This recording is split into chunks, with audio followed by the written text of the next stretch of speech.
Hey, my name is Chris Brennan, and you're listening to the Astrology Podcast. In this episode, I'm going to be interviewing astrologer Kirk Little, and we're going to be talking about astrology as divination, and especially discussing the life and work of the astrologer Geoffrey Cornelius, who just passed away recently. And so we wanted to do an episode to talk about the impact of his work, to discuss and sort of celebrate his life and his life contributions. So, hey, Kirk, thanks for joining me today. Thank you. Thank you. I really appreciate the opportunity. Yeah, so um, let's talk about this in terms of I'm trying to figure out where to start, but you were the person that reached out to me a couple of weeks ago to let me know that Jeffrey had passed away, and you're somebody who um, was somewhat close to him in terms of working with him and helping to I saw you as sort of like an expositor to exposit some of his thesis that he put forward in his 1994 book, The Moment of Astrology, where his central thesis was that he argued that astrology was divination. And I had interviewed him about that book before almost 10 years ago in 2015. And I just recently re-released that this week. But about a year ago, Gary Phillipson reached out to me and said that Jeffrey wanted me to interview you about a website that you have called Cosmocritic, which is focused on talking about astrology as divination. And that was actually one of the last communications that I had from Jeffrey. So part of what I wanted to do today is to talk about you and to sort of fulfill that last request that he had to me. Yeah, so let me know. So tell me and tell the audience who you are and what's your background. Who am I? I'm Kirk Little. I am an astrologer. I've been an astrologer since 1980, and I entered astrology in a very interesting way, I think. In 1971, I was an undergraduate at the University of Illinois, hitching home from college. Yes, long hair, thumb out. Got picked up by a young woman, probably a couple years older than myself. And she said to me, "Oh, are you a sun in Cancer?" And I'm like, "You mean my sun sign?" And she said, "Yes." And I said, "Yeah, I am." And I said, "How'd you know that?" And she said, "Well, just by looking at you." She said, "Are you Scorpio rising?" And I said, "I don't know. I have no idea what you're talking about." She said, "Well, what time were you born?" I said, "Well, 2:44 in the afternoon." "Well, where are you born?" "Chicago." She starts doing this mental calculation in her head and says, that probably puts your sun in the eighth. Yeah, you're probably Scorpio rising." So she then spent the rest of her ride, I guess you could say, giving me a reading or talking about my sun and rising sign, dropped me off at home and promised to send me a reading, got my address, promised to send me a reading. Never heard from her again. About 3 years later, I'm working in a coffee shop, all night coffee shop, filled with hippies and all kinds of alternative people. And one of the people in there was a graduate student in biophysics, of all things, who was studying astrology. And she said, "Have you ever had your chart cast?" I said, "No." So she basically sent away to Neil Mickelson's chart service. It was a computer chart service, I think some of the first major ones at the time. A few weeks later, my chart came back and she says, "Well, here, you want me to tell you about it?" I was like, "Sure, okay." And she said, "Well, here you've got the sun in Cancer." I'm going, "Yep, okay." And she said, "And you've got Scorpio rising." I'm like, "Whoa, what do you mean?" And I said, "Show me that." So she points this place on the circle. It says, "Well, this is the rising sign. This is the sign that was coming up over the horizon when you were born." I said, "Well, how did she know that?" She's like, "Who?" I said, "Well, this woman that picked me up a few years ago told me I was Scorpio rising, but she didn't cast my chart." And she said, "Well, some people could just look at people and tell what their sun sign is." Well, that really intrigued me because up till then, I'd had a very kind of rationalist view of the world. I'd not really studied astrology. The following year, Uranus went over my rising sign. I dropped out of graduate school. I was a graduate student in history and began studying various occult things. I was studying the tarot. I was studying dowsing. I was studying, then I studied the I Ching, a bit of astrology. I still remember Ralph Metzger's book, Maps of Consciousness, became one of those things where I'm like, wow, there's this whole world I didn't know about. And so I start looking into it. and it still didn't quite sit right with me. But then I found out there's a local bookstore, the Elysian Tree Metaphysical Bookstore, run by a guy named Bob Mulligan, who was an astrologer, who is an astrologer. He still lives in Naples, Florida, a couple years older than me. And I began studying with him, and I did essentially a 3 year apprenticeship with him. I don't know what else to call it. I took all of the classes he had. He would give these Saturday workshops on specific topics like progressions or transits or whatever. And he would have guest speakers come in from time to time, a number of people who, were semi well known, I guess, within the field of astrology. But I think that my real introduction to the larger world of astrology was in March of 1978. And my astrologer and myself and my brother and a couple other people drove to Tucson, Arizona, where the NASA astrology conference was being held. And the headliners were Dane Rudhyar and Mark Edmund Jones. Wow. And and then a guy named Henry Weingarten, who's still around, and a man named Ron Davison from the Astrological Lodge of London. I thought, well, this is an interesting lineup. So, of course, I had just finished Astrology of Personality. I had Dane Rudhyar autograph it, but they were on their retirement tour, essentially. I mean, nothing they were doing was essentially very radical or dramatic, but it was interesting. I kind of felt, wow, here's a line of succession here. These guys have been doing this a long, long time. Well, what can I say? Ron Davison, at the very point I met him, I only found out many years later was the time that Geoffrey Cornelius was actually, this is March of 78, the very time that his first truly divinatory article on astrology was published, the anti-astrology signature. I'll talk about that later. But needless to say, so I finished this apprenticeship in 1980, open to practice, and for the next 5 years, made a very poor living as an astrologer. I was a counseling astrologer. I lived As in one Sham, as one nothing under, does. yeah, as one does, right? Yeah. Continued to hold other jobs, part-time jobs, running a movie camera, on a place that had weekend films for students and things like that. But yeah, so, but if anybody said, well, what's your practice? It was largely psychological astrology.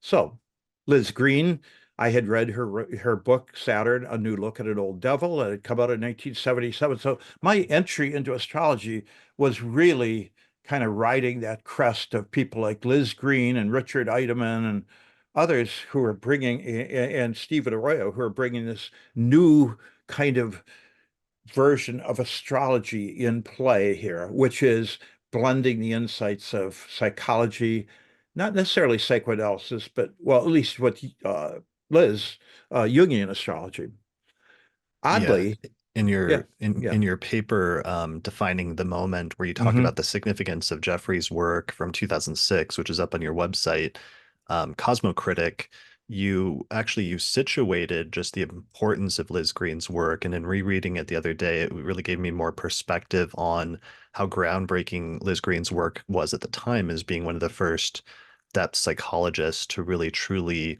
synthesize like psychology, depth psychology and astrology. Absolutely. And her books were well written. I think that's the other appeal. So anybody who's ever tried to make their way through Mark Edmund Jones, let's just say he's not a prose stylist. He's not an easy read.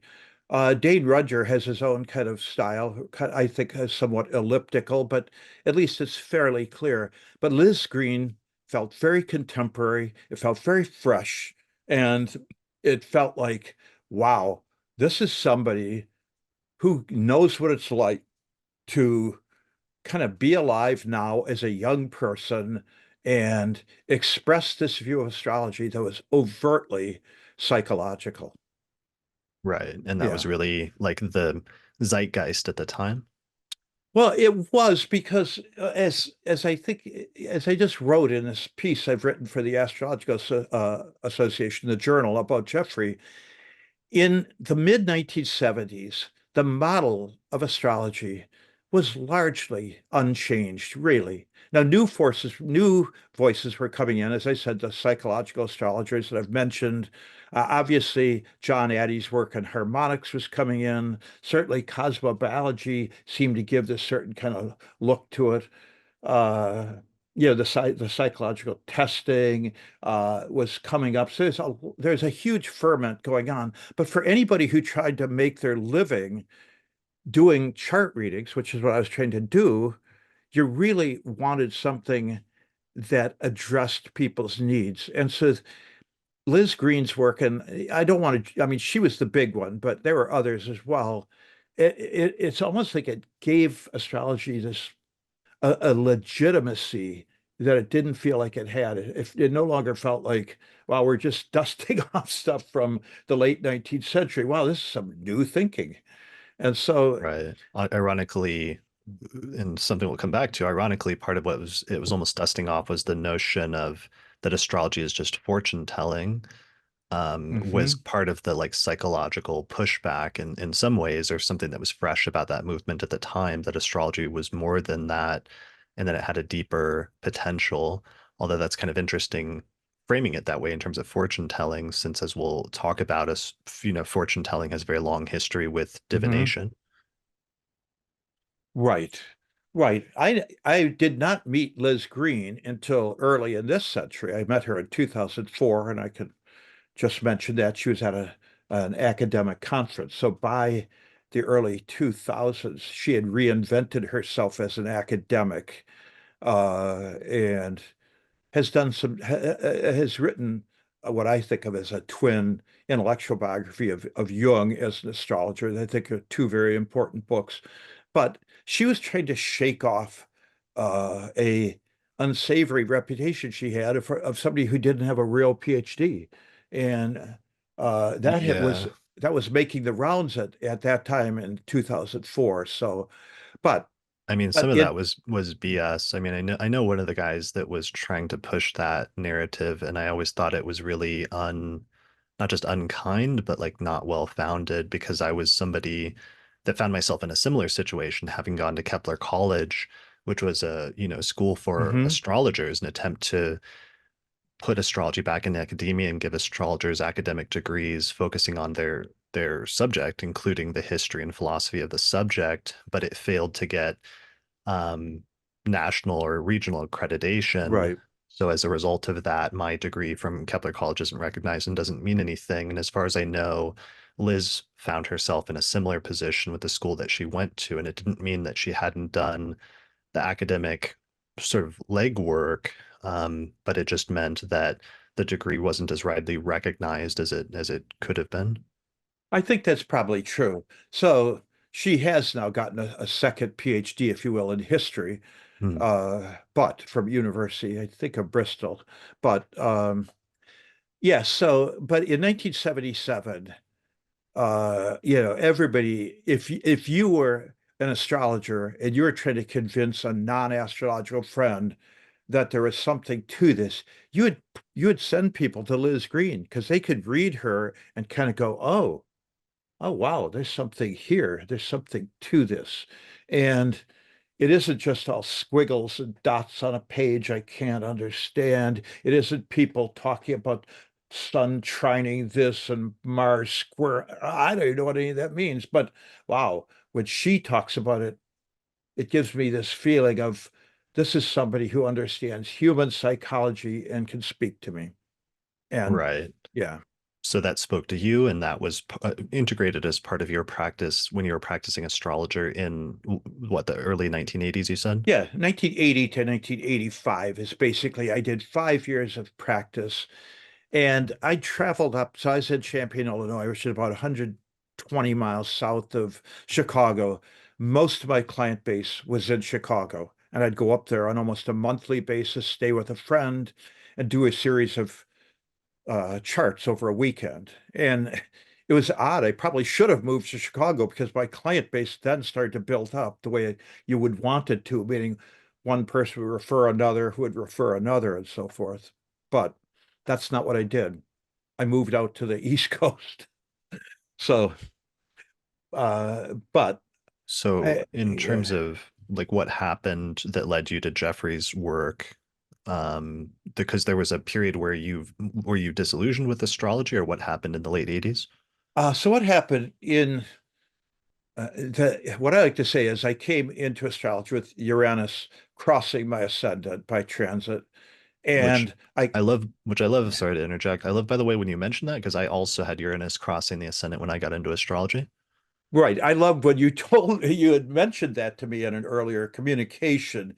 That's an interesting thing, right? Because it's like just the broad symbolism of it. I think any astrologer could kind of go, "Oh, I kind of get it." Uranus, the great disruptor, the awakener, the radical revolutionary, whatever, comes across and turns her life upside down. Um, when Pluto crossed my ascendant, 1984, 85, between 83 and 85. I call these more of a process. My father died. I moved out to the East Coast, and I thought, I cannot make a living as an astrologer.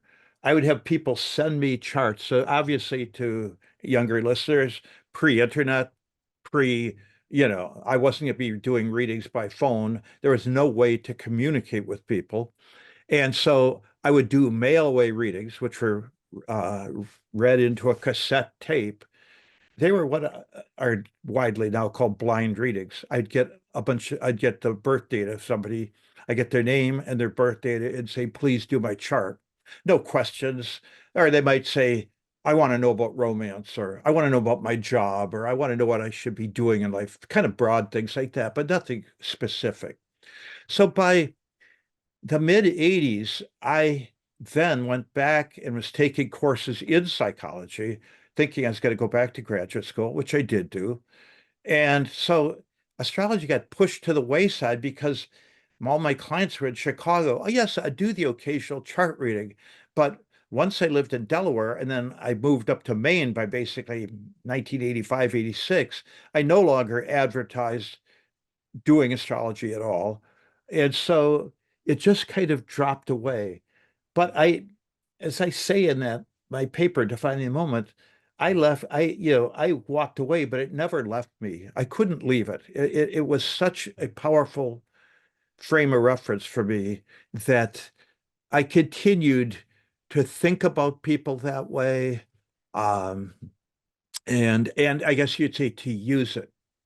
So Jeffrey, so what happened? My introduction to astrology as divination was not Geoffrey's book, but Maggie's book, which preceded his. So so to back up a little bit, I got married to a woman who was from England, another therapist like myself, and we made annual pilgrimages to England.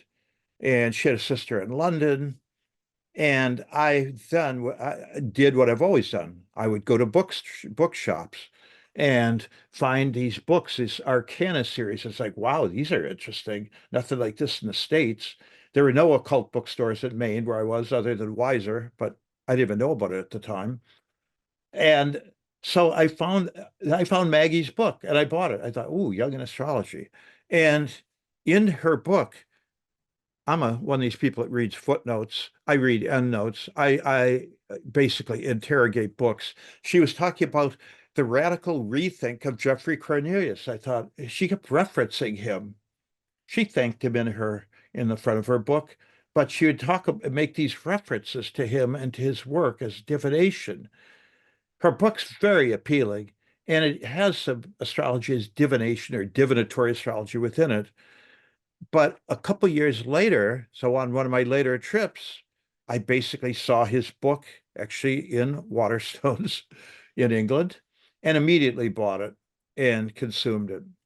And it was a wake-up call to me because I felt like he was addressing people like me who are smart, who are well educated, who are broadly educated within the field of astrology itself, and who are somehow or another dissatisfied with it as a complete frame of reference. And I think there's something about his take on it You could call it English skepticism, but there was something about him that was wry, that was subtle, and that I think uh, spoke to me in a way that no astrology book before that had quite done. And by that, I don't mean I had read many uh, books in astrology that I felt had been quite, you know, powerful and I guess you'd say influential, but more influential in the practice rather than in the philosophy of or the thinking about astrology. And I guess you could say I was one of those people who was completely troubled by how poorly astrology showed up in the testing of astrology. And there's the Right. Vernon Clark, which I think we did reasonably well. But I'm talking about the kinds of tests that people are putting astrologers through that basically showed, if not a null effect, very slight effects. So, Right, because that was one of the part of the context of Geoffrey's work is that in the 1970s and 80s, all of these different statistical tests had been done on astrology, but or other types of tests, but many of these scientific tests ended up coming out not in favor of astrology or negative, or mhm, ended up in like Oakland's case being like hotly debated and mhm. disputed or debunked so that some of the people, there were some people that were more scientific types in the astrological community that ran into a crisis of consciousness of like, what does this mean? And does this mean that astrology is not valid if we can't validate it scientifically or statistically? Absolutely. You got it exactly right. So, because I had taken a class in the history and philosophy of science, one of my last undergraduate classes. And of course, it's interesting. The three pseudosciences that one of the philosophers put forth was psychoanalysis, one of my deep loves, and astrology was one of the other ones. And I thought, oh, this is interesting. Well, this is pre-astrology. This is between being picked up by the astrologer and before having my chart done. So it just confirmed my view of astrology. Okay, it's a pseudoscience, whatever. It doesn't have anything to do with me. But once I got involved with the practice of it, as I think you probably know, a lot of people, when they start talking to their non-astrological friends about it, kind of are incredulous. They say, "Oh, come on. You're a smart guy. You don't believe that nonsense, do you?" And, you end up with these endless debates that go nowhere and doesn't nobody convince anybody. At some point, I just thought, I'm not going to keep doing these. I cannot keep doing these. They're destructive to my practice, but I can't say didn't play on my mind that there was no really good way to talk about astrology to a non-academic group that was reasonably intelligent in a way that spoke to them or made sense. So, my friend Gary Phillipson has written an article called The Anatomy of Doubt. Gary's a Buddhist, and so he talks about the different ways that Buddhists think about the world. And one of them has to do with this notion that we have different ways that belief affects us in the way we move through the world. But one of the things that we need is a form of, if you will, skepticism or at least a questioning. Is this so? But as he said, if you're completely governed by doubt, thus the anatomy of doubt, you're frozen in your tracks and you can't do anything. So, to a Buddhist, they say you need to find the right path through, the work that you do, whatever that work is, whether it's astrology or anything else. And if you are so doubting of it, if you have such skepticism about its efficacy, about its worthwhileness, you won't be able to function well doing it. And that made a great deal of sense to me when I read that and saw that in myself.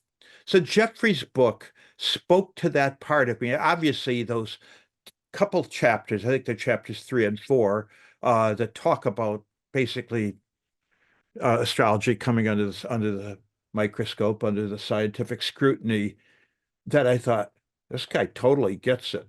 He totally gets the drubbing the astrology has taken, and yet not put off by that at all. In fact, if anything, he said, we need to listen to this. This doesn't, yes, this affects our confidence as astrologers, but it should not affect the right practice of astrology. Now, I'm paraphrasing here, but Right. Well, his central thesis became that he was of the book was to argue that astrology is a form of divination, even though mhm. astrologers aren't used to conceptualizing it that way. But also, then he took that further and said, if that is true, then it's not going to be something that can be validated statistically because its basic nature is something, the basic nature of divination is something that cannot be it has to do with because it's based on chance, but I don't know if he went into that point about chance. Like that's something that I've expanded on in my work, but that astrology, if it's divination, you're not going to be able to validate it statistically, and therefore all of these attempts to test it in that way are doomed from the start. Correct. But Correct. but Yeah, then, however, that doesn't mean that it's not real or not legitimate. Um, absolutely. Right. right. Right. But So that's a tough line to follow. So, those of us that like to think there's some regularity in what we do, think, I guess you could call it, broadly speaking, an empirical approach. Oh, I've seen this aspect before and how it works out. We all talk that way, but nobody, and I mean, I've never met anybody that says, oh, by the way, this reading is based upon, peer-reviewed journal results in astrology. I mean, the problem was like if you looked at the work of the Gokhlods, what did they, if they supported something statistically, what did they support? Well, broadly speaking, planets had increased power at the angles. But when you dug down and said, well, what would Gauquelin allow us to use? What did he have the data for or the statistical backing of? Well, we had it for the Mars, we had it for Saturn, we had it for Jupiter, and I think the moon, but the rest of it, no, certainly not the zodiac. And so, you couldn't basically, if you cleave to a strong scientific model, you couldn't read do a horoscopic reading, judicial astrology. So this, I want to make this point, and because Geoffrey made this again and again. He said, look, yeah, he went back to the old order, the two orders of astrology, the astrology of causes and the astrology of signs. And the astrology of causes, the so-called stellar determinism that dates back to Ptolemy and maybe even before that, has to do with this notion that there's a causal factor here, whether it's due to some kind of rays or something that is regular and that we should be able to test and see it working. That's a very different thing. And he says, look, there's an order of astrology of causes that exists. And in no way does astrology as divination negate that. And in fact, he said, have at it. But it's not going to allow you to read charts to practice judicial astrology. So he made that emphasis or that distinction. And it's an important one to say, you know what? If there are certain cycles that the planets show up, that there's strong correlations with, and that they show statistical significance, okay, that's fine. But that does not enable us to practice judicial astrology. So his notion is that the practice of judicial astrology, the reading of horoscopes, whether that's an electional, whether that's a natal, whether it's a horary, whether it's a mundane map, that this has to do with something else. And that something else, yes, is a process of divination. So, right. Yeah, to me, that was always his core argument, and that was the most powerful and persuasive part of his argument to me was that he was able to very forcefully argue the case that astrology, most of the technical apparatus of the astrology that we work with, that we're familiar with, is based on the planets acting as signs or omens mhm. of what is being indicated in the chart, and not that they're actually causing things to happen. So, for example, if somebody has like a Mars transit and they get angry one day that the Mars transit was acting as like an omen or a symbol that that Hmm. would occur, but it was not actually Mars, the planet, sending physical rays or forces that were somehow causing the person to be um, angry that day. So it's like a similar formulation of Carl Jung's various attempts to define something like that through synchronicity. Um, Absolutely. Yeah. but Jeffrey's access point that was the most compelling for me is that he pointed to horary astrology, which most astrologers would classify as a form of divination, and that is clearly harder to make a causal case for how that works, where you Hmm. cast a chart, the astrologer casts a chart for the moment that a question is posed to them, and then the chart will both describe the nature of the question as well as the outcome. And that's very obviously, a form of divination and is based on signs rather than causes. Hmm. But then he flipped it around and he said, um, all of the other branches of astrology are also divination and based on signs rather than causes as well. Even natal astrology, which sometimes through history we've developed these ideas of the planets maybe like influencing the gestation of the Hmm. native or different physical things like that perhaps. And he says no, even natal astrology, that the moment of birth is sort of like the moment of a horary question, but it's just a question about the person's entire life. And that, I think, was what was so unique about his argument at the time in making that, and that he did it very, very persuasively.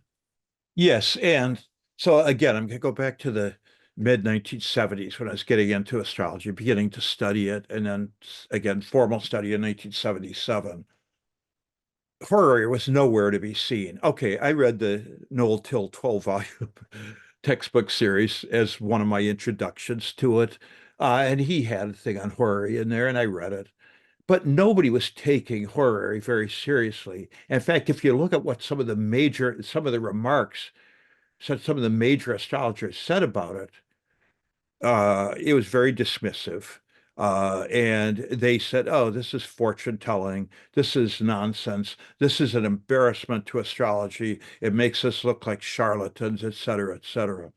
And, so no, I knew of nobody practicing horary astrology. And indeed, in 3 years of studying with Bob Mulligan, not once did we ever do a horary chart.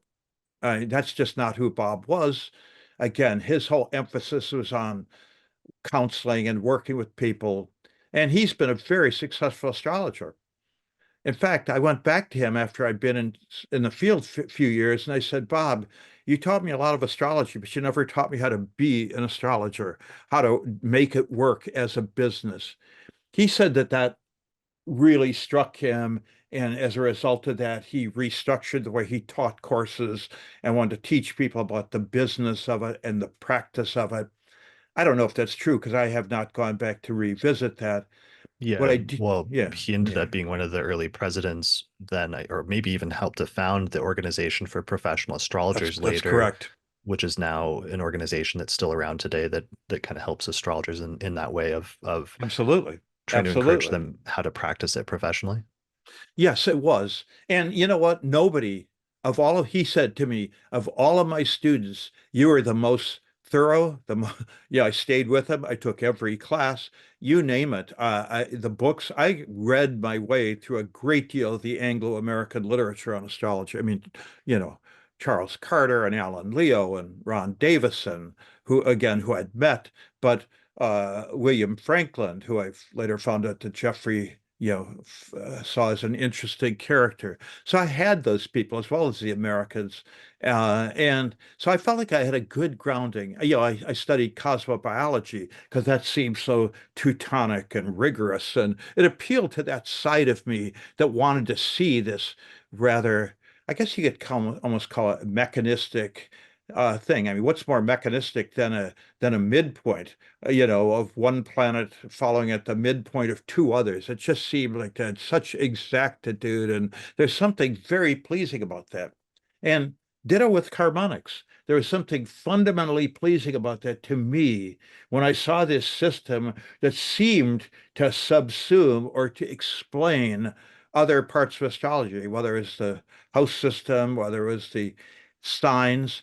When I found out, oh, the ninth harmonic, oh, that's the Navamsa of Indian astrology. It's like, oh, that's intriguing. So again, Addie's work was another one of those things that appealed to me because I wanted it to be more systematic and more organized and more, uh, what can I say, consistent than I often found it to be.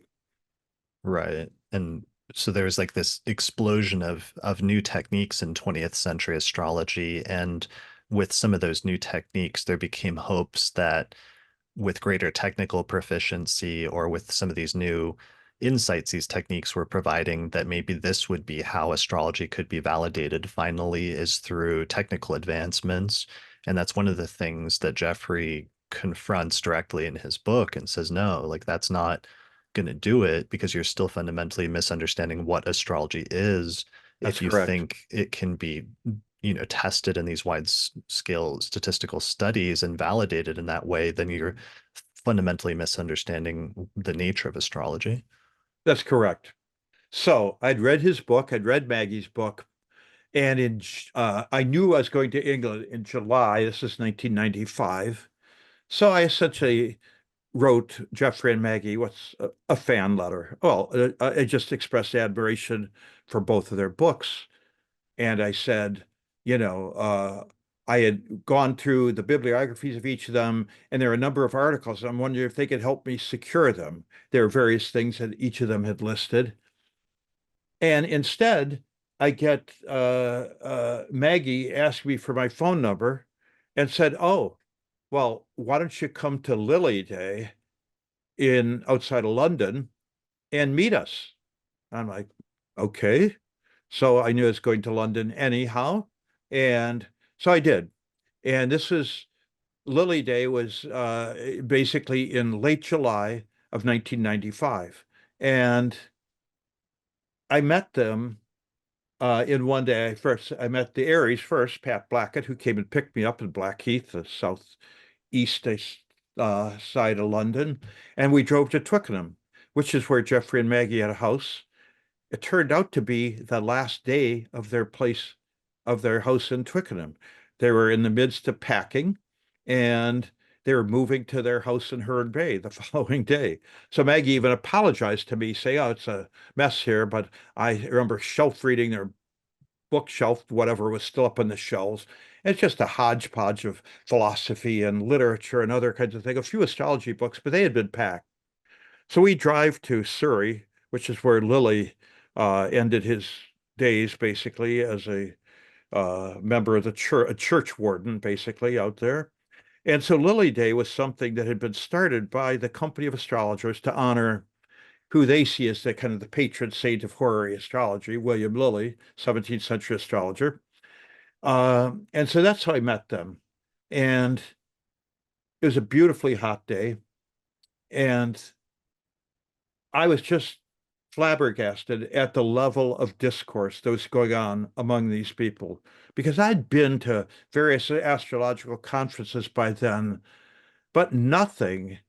They were asking me what my philosophy of astrology was. They're asking about which map I preferred for the US. They were asking me all kinds of things. They were so curious. But um, there was both a forthrightness, but also kind of a modesty to what they were doing. I was completely taken by it because it was so in keeping with these two books I'd read. So, I mean, among, as well as Jeffrey and Maggie, who I met, uh, Graham Tobin was there, and Vernon Wells. Patrick Curry happened to be there too because uh, he was helping a friend who had just published a book on William Lilly and Geneva, um, William Lilly in the 17th century astrology. And so he is helping her and introducing her to this lot. So all of a sudden, in one day, all these people whose books I'd read, I'm meeting them, and it was such a welcoming thing. And spent the day with them. And at the end, it's like my head's just kind of spinning, but then I rejoined my family. I could not stop thinking about them. Like, oh, well, you're going to have to come and visit us at Herne Bay at some point. So the connection had been made, but whatever chart reading I was still doing was still largely what it had been, psychological natal readings.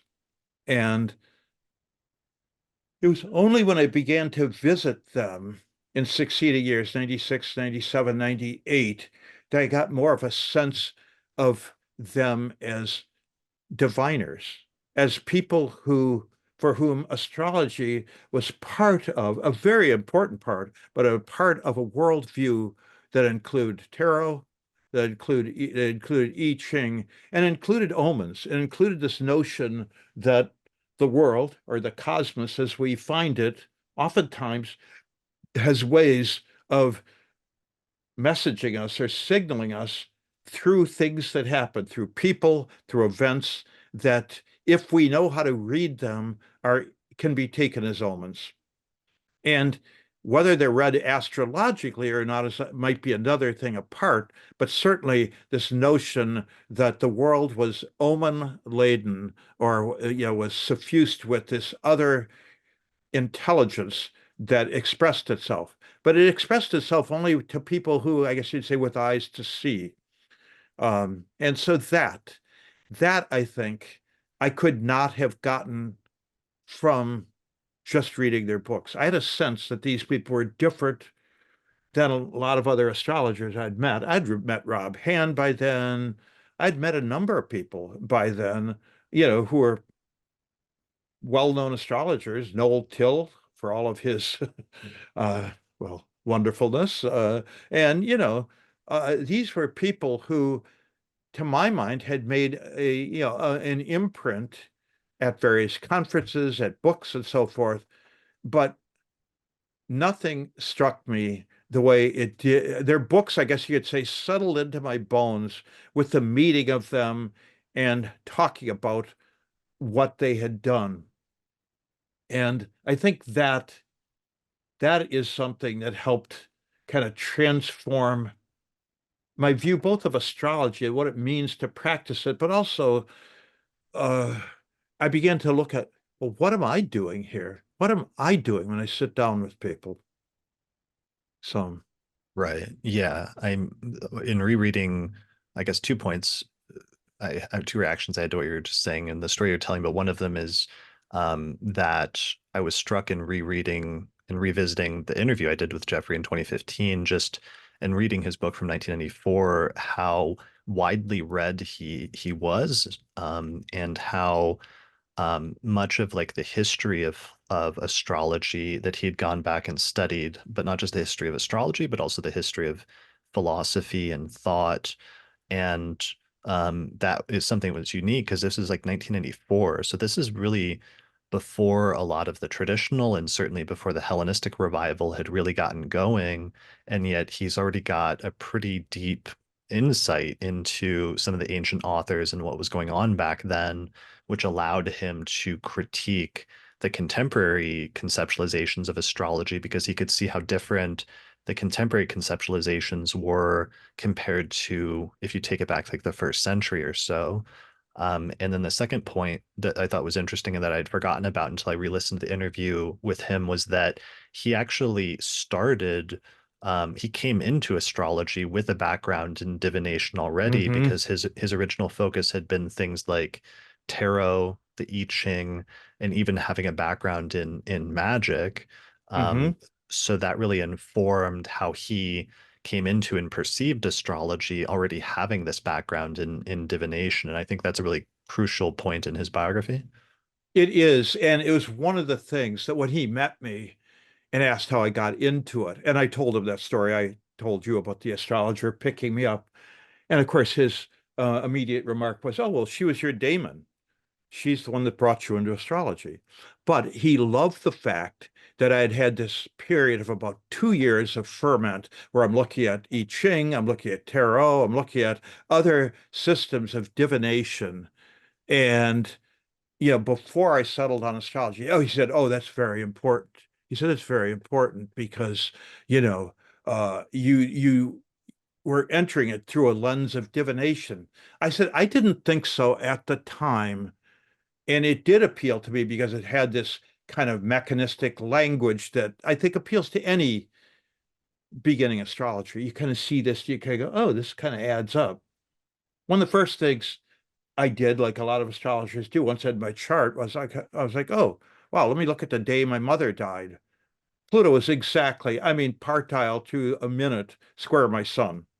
Now, yeah, this is the kind of thing that it is kind of like, oh, Pluto, death, oh. And I look at that, well, so that's when these things you think, oh, this is true.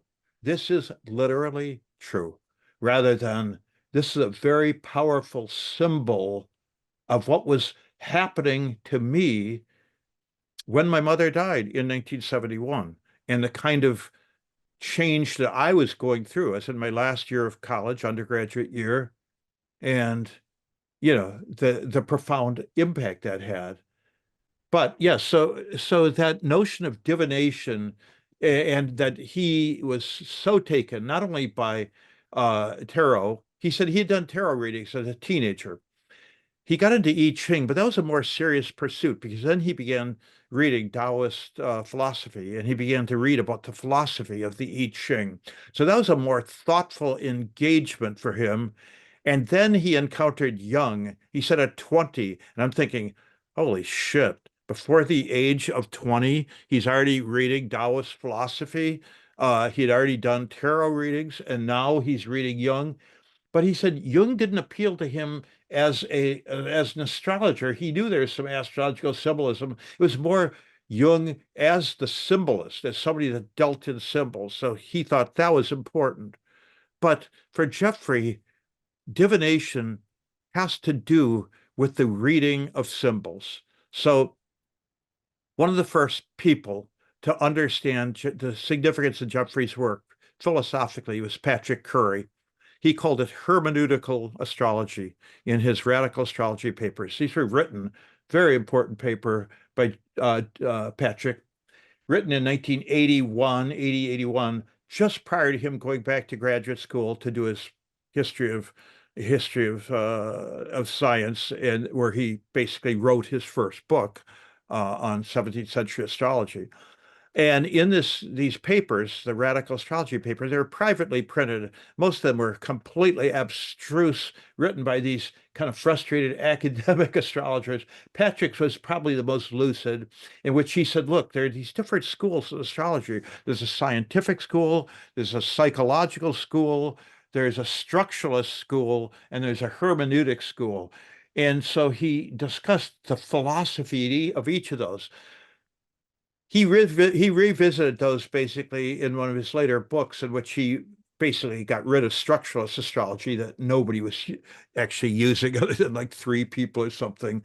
But the hermeneutics went to the heart of the matter because he knew that Geoffrey had studied Gadamer and had studied, uh, various people, uh, Heidegger, very importantly. And so he knew that Geoffrey had studied, if you will, the theory of interpretation, or what it means to unpack an interpretation.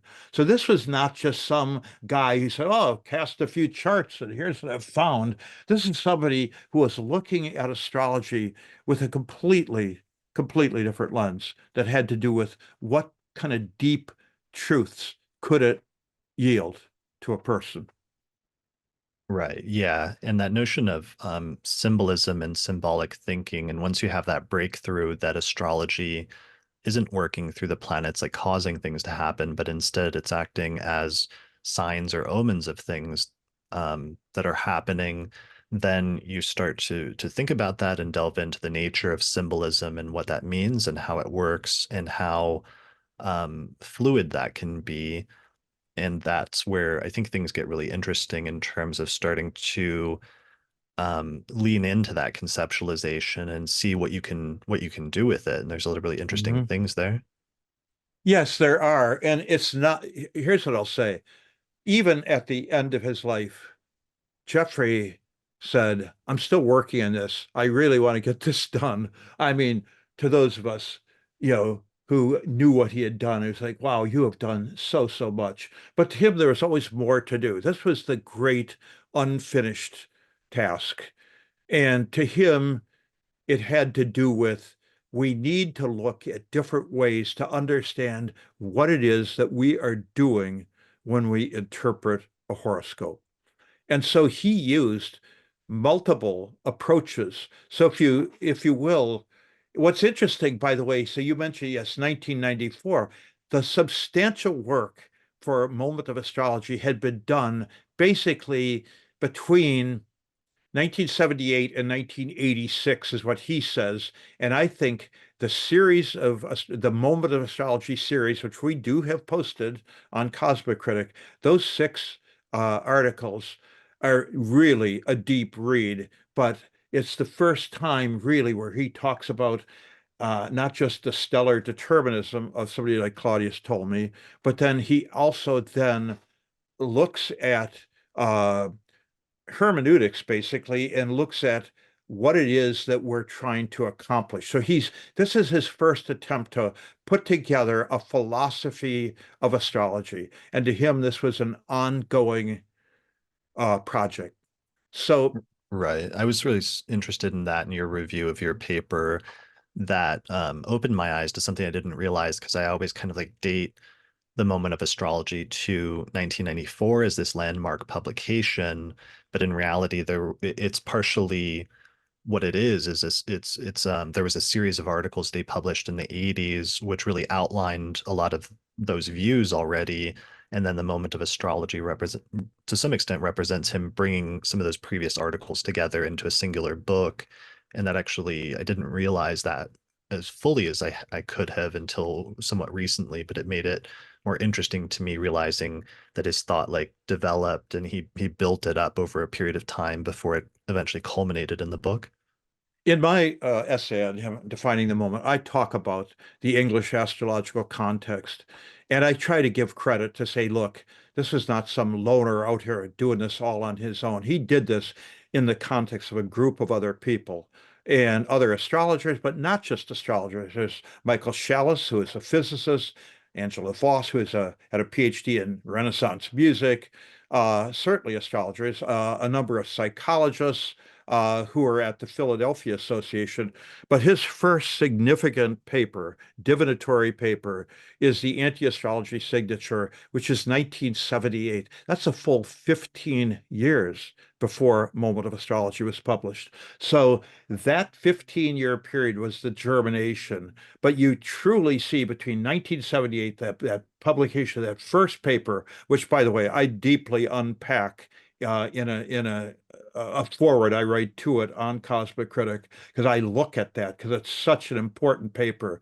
It's the first time that he's kind of saying, look, this is not an astrology of causes. It can't be. I am looking at a chart that was picked at random in an attack on astrology in 1975 and that was published in the Humanist magazine. And I'm taking that map and showing how through directions and through other astrological techniques, it times the attack itself.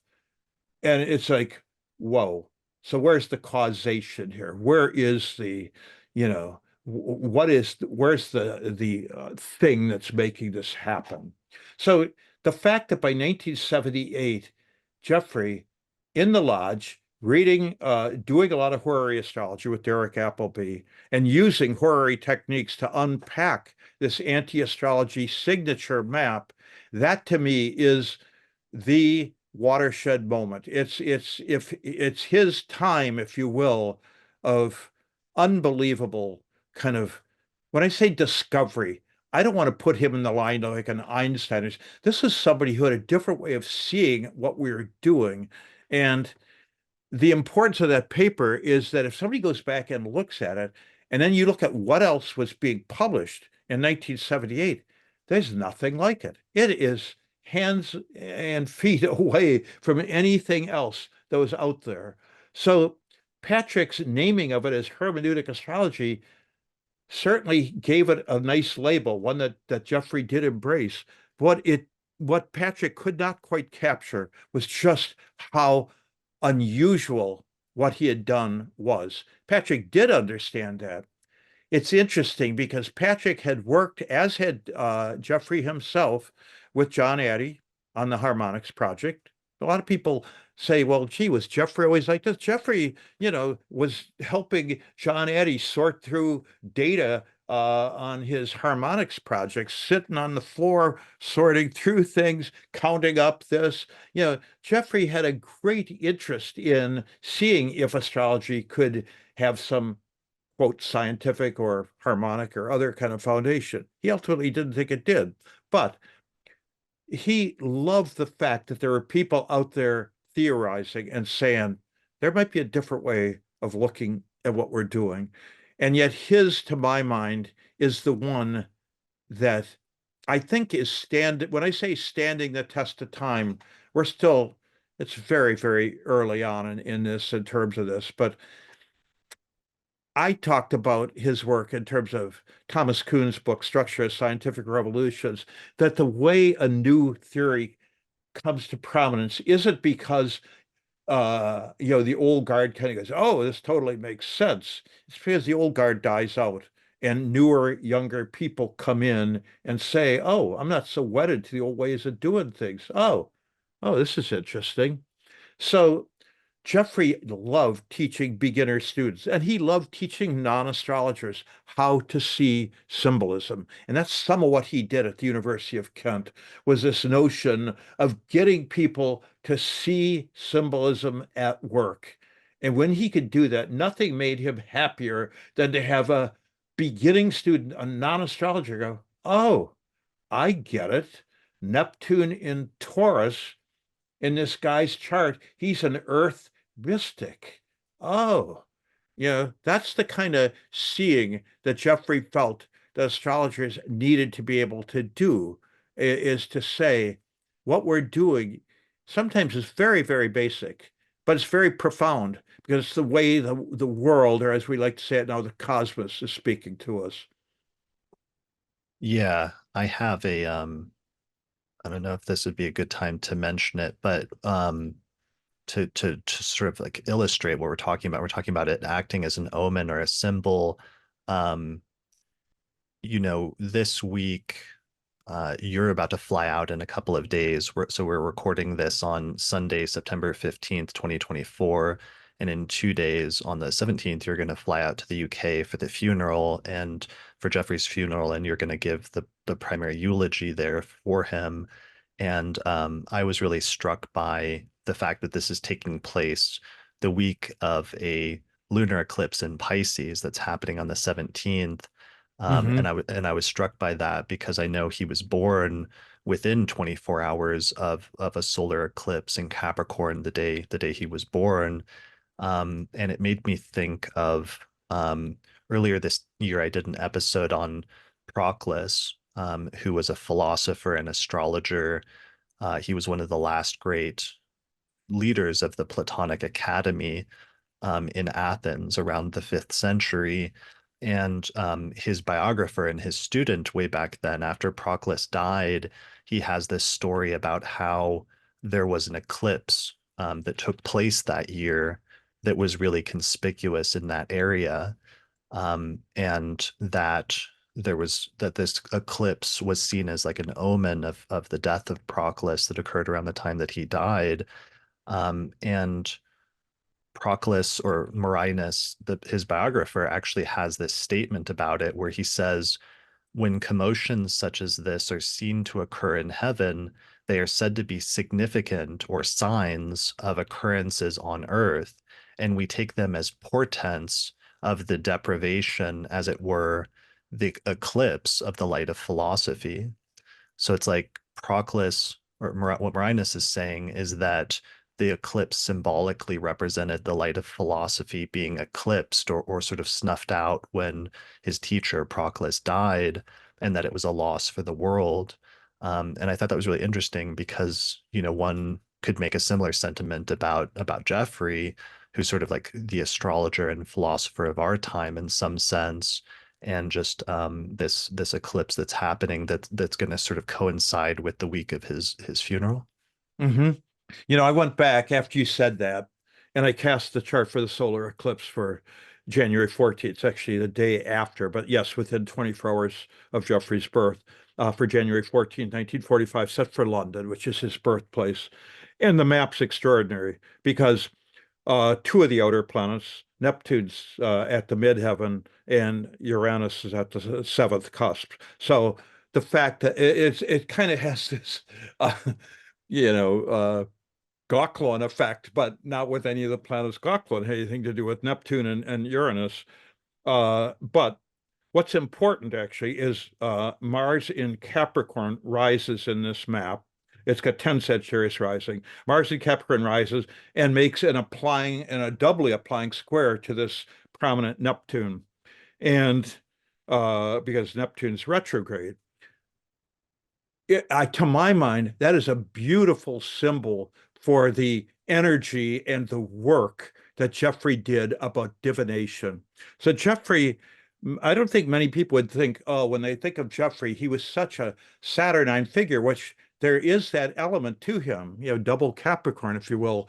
But and that his writing, for many people, I say, oh, it's dense, it's forbidding, it's whatever.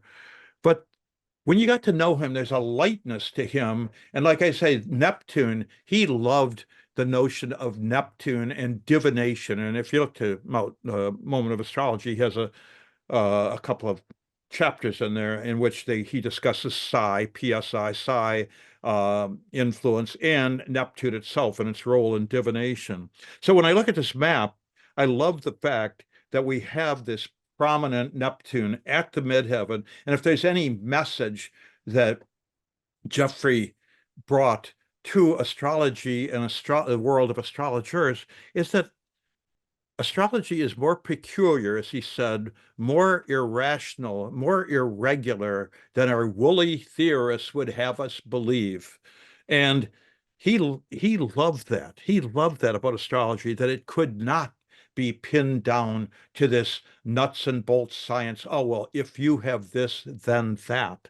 So when I look at this eclipse map, I think he would love that. And the fact that Uranus is at the seventh, if you will, in the map, so kind of his public, you might say, if he's the rising sign, if he's the Jupiter in this map, also up in the ninth, um, that I think he would actually appreciate that as an omen, if you will, for his influence. To anybody who, by the way, wonders if Geoffrey had much to do with eclipses, he has a wonderful talk on Genghis Khan. You'd have to go to the archives of the Astrological Association. He gave a talk about Genghis Khan and his rampage across Asia, and he talks about several eclipses at that time. And I do not have the particulars in my mind right now. I still have it on cassette tape, but it's a wonderful talk. And again, it's filled with the kind of historical and philosophical kind of insights that Geoffrey is known for. But he was very impressed with how eclipses as omens seem to announce certain things to us, to a wider world. So this would not be something he'd go, oh, this has nothing to do with me. So Yeah. um, yeah. Well, I think that's a good sort of access point for understanding the notion of omens, like because eclipses are probably one of the earliest things in our history where in some of the Mesopotamian literature, they say that there may have been a series of three kings who all died on eclipses, basically, and that this may have been like a pivotal moment where the Mesopotamians started really paying attention to celestial omens and starting to record them, which then leads to the entire tradition of astrology eventually developing as a textual tradition. Um, so, but to go back, because um, Geoffrey is not just rejecting the idea of causation, of planetary causation as being the root of astrology, but he starts getting into other critiques as well about, he says that astrology is participatory, that he starts critiquing this notion of the moment of origin as well, and a number of other things as part of his critique. I guess I should explain, part of my background where I got really into Geoffrey's work, in addition to just reading the book, is I got on this trip for a few years about researching the origins of horary astrology. And I ran it because I noticed this thing when I started reading the Hellenistic text, which is just we don't have almost pretty much any Hellenistic astrological texts that are dedicated to horary, Hmm. even though horary became such a major part of the subsequent tradition in the medieval and Renaissance periods. Hmm. Even in modern period in the 20th century, when horary was often not emphasized and looked down on, you could still find like a few texts like Ivy Goldstein Jacobson or other people like that who'd written something on horary, but in the Hellenistic tradition, it was noticeably absent. So I picked up on this and I thought it was important because it impacted Geoffrey's work because he used horary as the access point to say that horary is the same as all other forms of astrology, including natal astrology.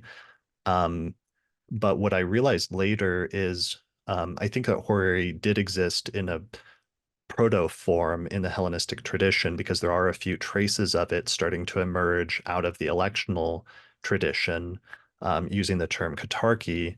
But one of the points that I made to Geoffrey when I first met him in 2008 at the United Astrology Conference in Denver was that he didn't even need, from a historical perspective, to argue from the point of view of divination, even though that's the most compelling thing to us today.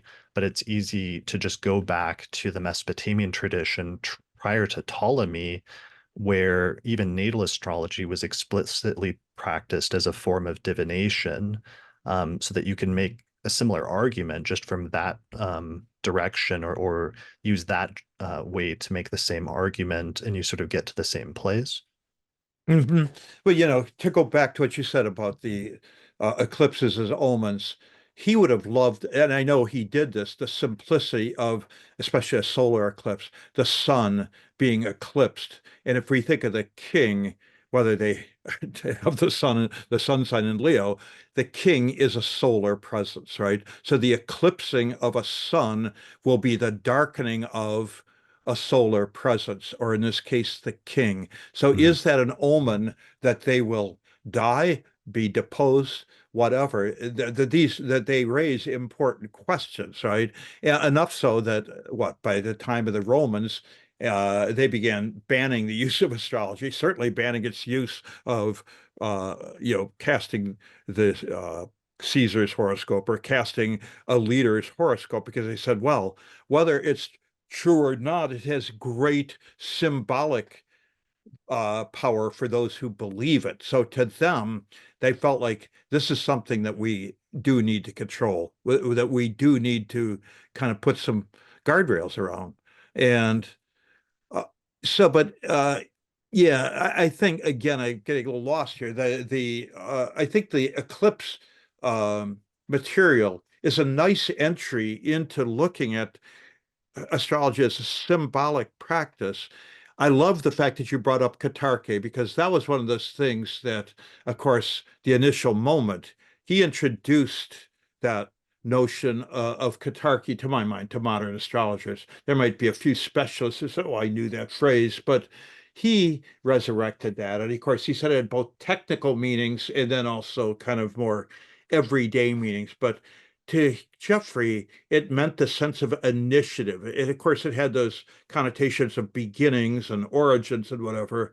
And but for him, it also had to do with this notion of participation and initiative. And maybe that's a lead into when you say about participatory astrology. He felt like all good astrology did require the participation of those who got involved with it, whether they were people having their horoscope read or whether they were the readers of that horoscope. But what it did mean was that there needed to be that they needed to need each other, I guess is what I'd say about that. They needed to see this as what it is, which is a powerful frame of reference that potentially can shed light on a situation.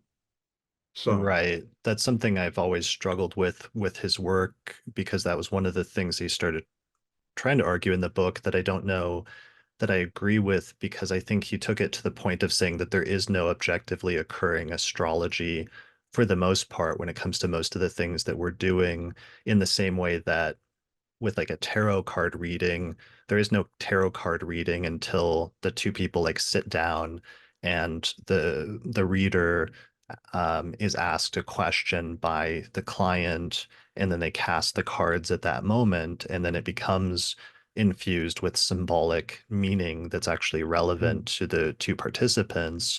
And he made a similar case with horary, for example, where most of the time it's an astrologer receiving a question from a Mhm. client, and then you cast the chart for that moment, and then it becomes symbolically significant as an omen at that moment, but it otherwise wouldn't exist without that participation.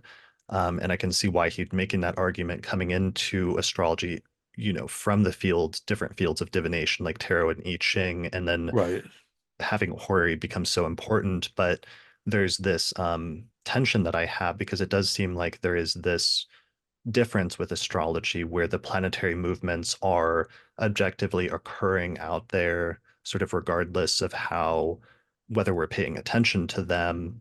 And that might become a key point of discussion and debate about Geoffrey's work and legacy is the extent to which first, I guess I need to understand more to the extent to which he was saying that there's not an objective astrology occurring out there independent of participation. And then two, like how astrologers feel about that and to what extent that's true versus to what extent one might argue that there is. So you might want to look. Gary Phillipson did an interview with Geoffrey. I think it showed up in Mountain Astrologer. Is astrology divination and does it matter? Again, we have it posted. It's an interesting interview. It's done in 1998. And Gary, having a background in philosophy, decides to tweak his nose and say, well, gee, okay, so couldn't we just randomly pick any line in ephemeris and say, well, this is it? Or do we even need a chart? Could we just kind of deal a chart cards or something? And Jeffrey said, look, that goes too far. We do need the structure that astrology provides us. So for him, it was very important that if you will, the objective, if you want to say the objective side of it, is the fact that the planets are out there whirling in the heavens, that we can cast a horoscope, and that all astrologers say, well, as long as the software is right or the ephemerides and table of houses are correct, we will get a map that we agree on. Now, scientists might say, well, we agree with that. We just don't think you get any meaning from it.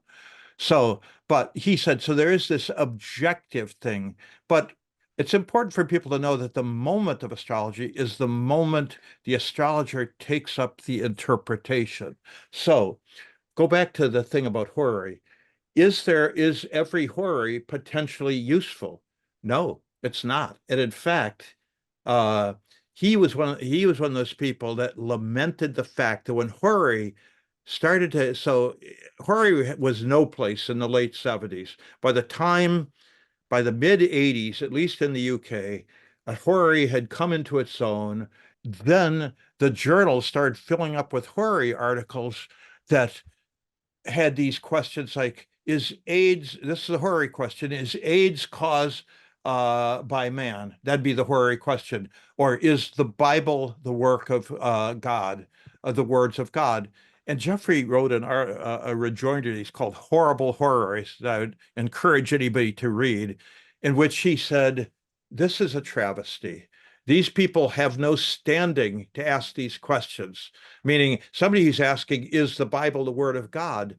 Well, who are they to God? Who are they to the Bible? Or with AIDS, who is this asking? So what he fundamentally rejected was this notion that there was this objective cosmos out there that had the right answer. What Gary Phillips had said, the astrological version of Google.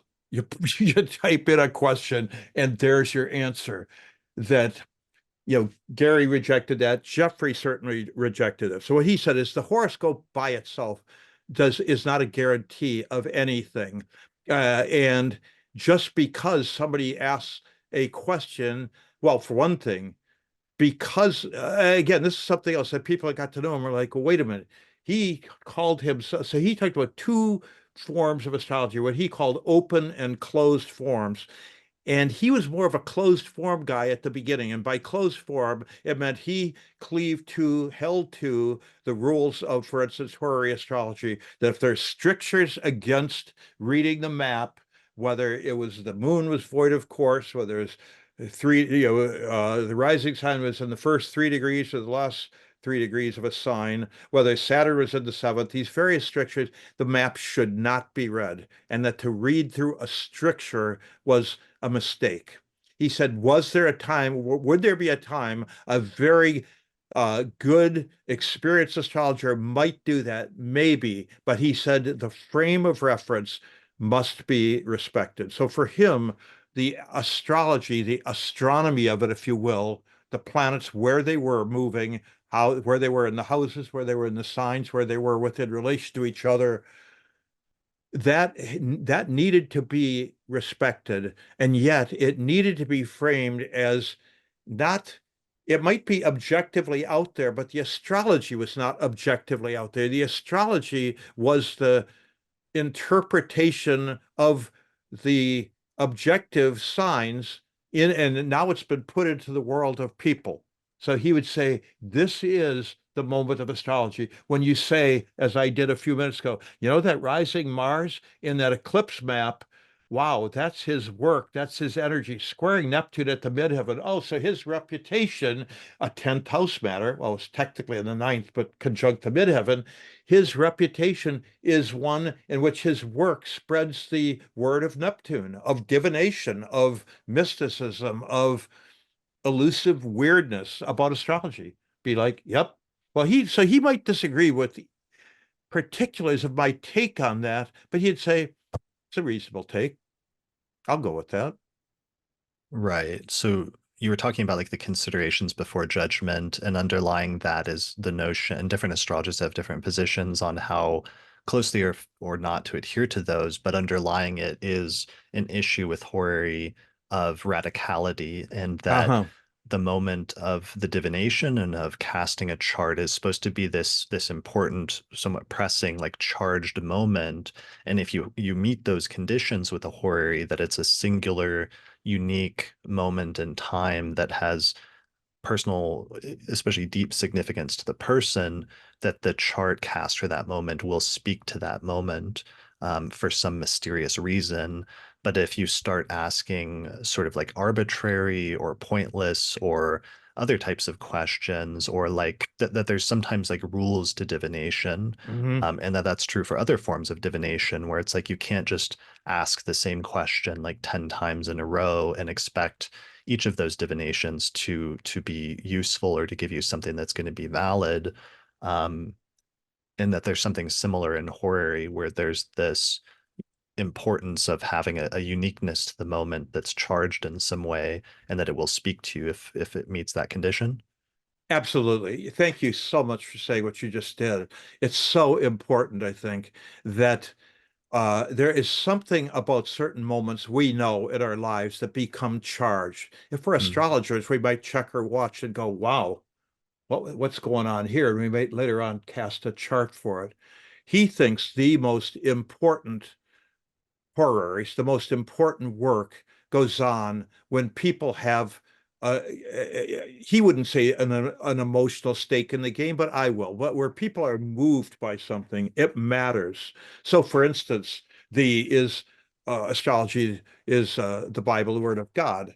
Well, somebody might say, well, I'm deeply religious. I want to know. Well, that's fundamentally unknowable. He'd say, this is not the province of astrology. And anyhow, the question is poorly framed, and it's not impertinent, but it's just the person has no standing to ask it. But if somebody says, you know, I opened the Bible and I saw this passage and it had such deep meaning to me, he would say, now you might be onto something. So it has to do with you. That if you want to call it a bit of bibliomancy, opening the Bible to a random passage and finding great relevance, he'd have no problem with that. He'd say, you know what?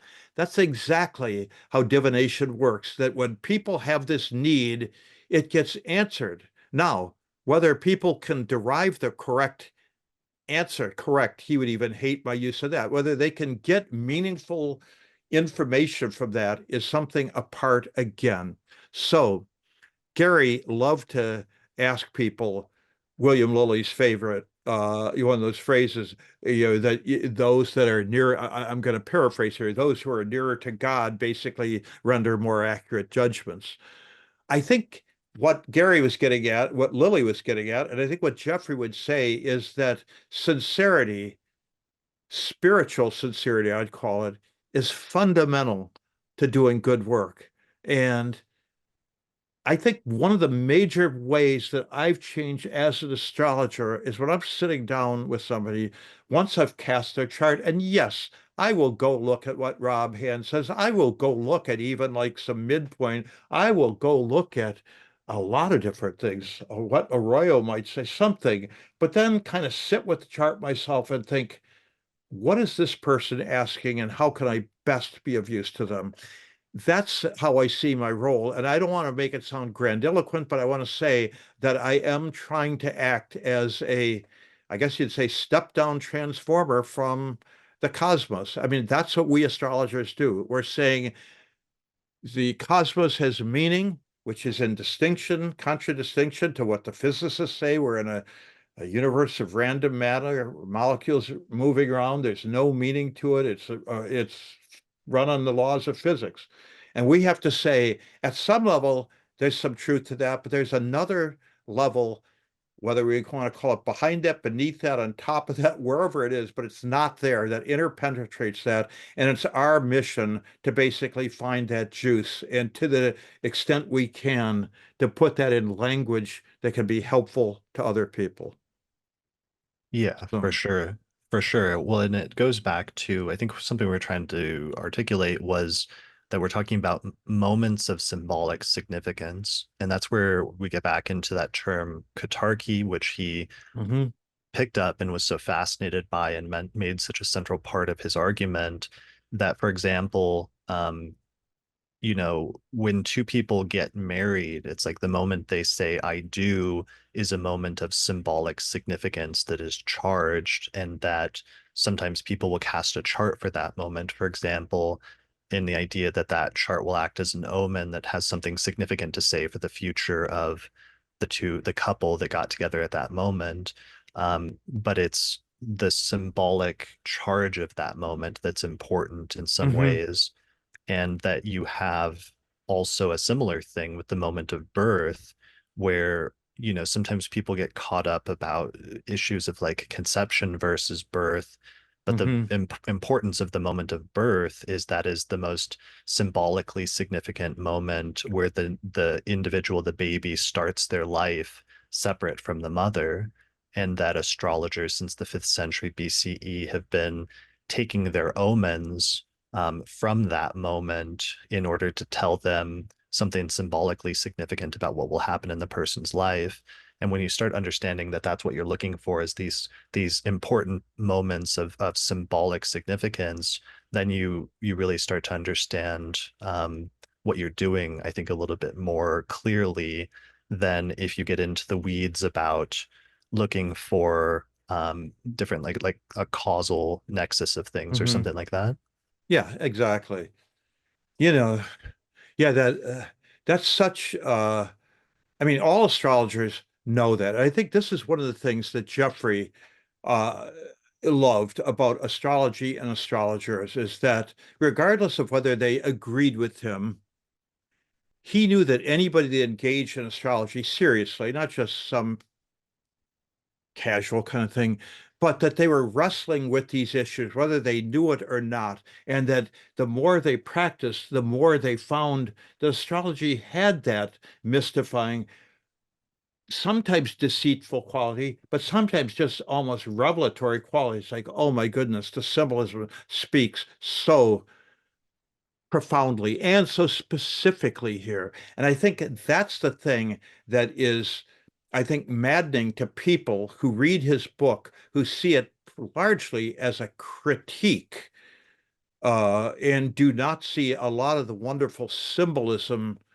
and chart work that is in that. And anybody who wonders that, his judgment about his aunt and the house that the tenant moved into and refused to move is such a powerful map. It not only led to the development of the company of astrologers, those group of people who counseled him on what to do and gave him advice about what to do. But as I pointed out in my defining, this is a map that was not cast at the beginning of an enterprise. The guy had already been living there for a while. It wasn't cast at the end. It was cast at a particular moment that Geoffrey found significant. And I think anybody looking at that map and reads it, there's multiple levels of symbolism in it. And in that way, he loved the multivalent quality of symbols, that they could operate at different levels. So, Derek Appleby said, "Oh, well, your aunt's going to have to testify in court because she likes hats." And Geoffrey said, "Well, my aunt was a very theatrical woman in her younger days." Well, it turned out that Appleby was right. How he got that determination that she would have to testify in court, he doesn't specify. But this is the kind of thing, it's like Geoffrey didn't think he was right. He was like, how can he possibly know that? But anybody looking at the moment of astrology should actually take some time and look at some of the horoscopes in there and how he discusses them. Because I said that situation of his aunt's house had a personal effect on him. It was his only primary uh, uh, inheritance that he was going to receive. And if this guy basically wrestled away more than half of that. Well, Geoffrey was having none of it. What I love in A Moment of Astrology, he talks about that as the moment of Sun and Saturn, the moment of magic, the crisis of magic, he calls it. And it reminded me of what he had said earlier about, Heidegger, being and time. Being was the sun, time was Saturn. So that's why Geoffrey saw him as an important hermeneutic astrologer. Not that he was an astrologer, but that he helped Geoffrey find a way in. So Geoffrey would look at these symbols on multiple levels. One of the things that keeps coming up, I feel like that I don't know if he talked about, but it seems like Jeffrey's understanding of the history of astrology and the history of ancient philosophy, it reconnected him. And one of the things he was trying to do was reconnect astrologers with this view of the cosmos that was animistic and Hmm. which allowed for things like augury and Hmm. other types of divination. Augury was like a common form of divination through the flight of birds in the ancient world, that it could be symbolically significant in the right moment of indicating something about the future. And it seems like that's a large part of what he's tried to do with the book, is just reconnecting people with some of those ancient views that allowed for a cosmos that was infused with meaning and with purpose in some ways. I'll give you, yeah, maybe I'm telling tales out of school. I don't think so. There's a woman named Allison Bird, who wrote a thesis, a PhD thesis on astrology in education. She did this back in 2003 or four. Lovely, lovely dissertation that's on our site. And anybody that wants to see what astrology in education was like, I'd recommend it. But this just happened. So Geoffrey dies. And Allison said uh, she got a notification. So her name is Allison Bird. Her father was a lover of birds. And recently, there was a bird who had been trapped somehow and was released and allowed to fly away. And Allison had become aware of this. The bird's name was Mr. Cornelius. Hmm. So you can't make this stuff up. So this is within days of Geoffrey dying. She hears of this bird named Mr. Cornelius, who is set free and allowed to go to the heavens. And Allison is very aware, as I am, and I'll remind any of our listeners, that one form of augury was divination by birds.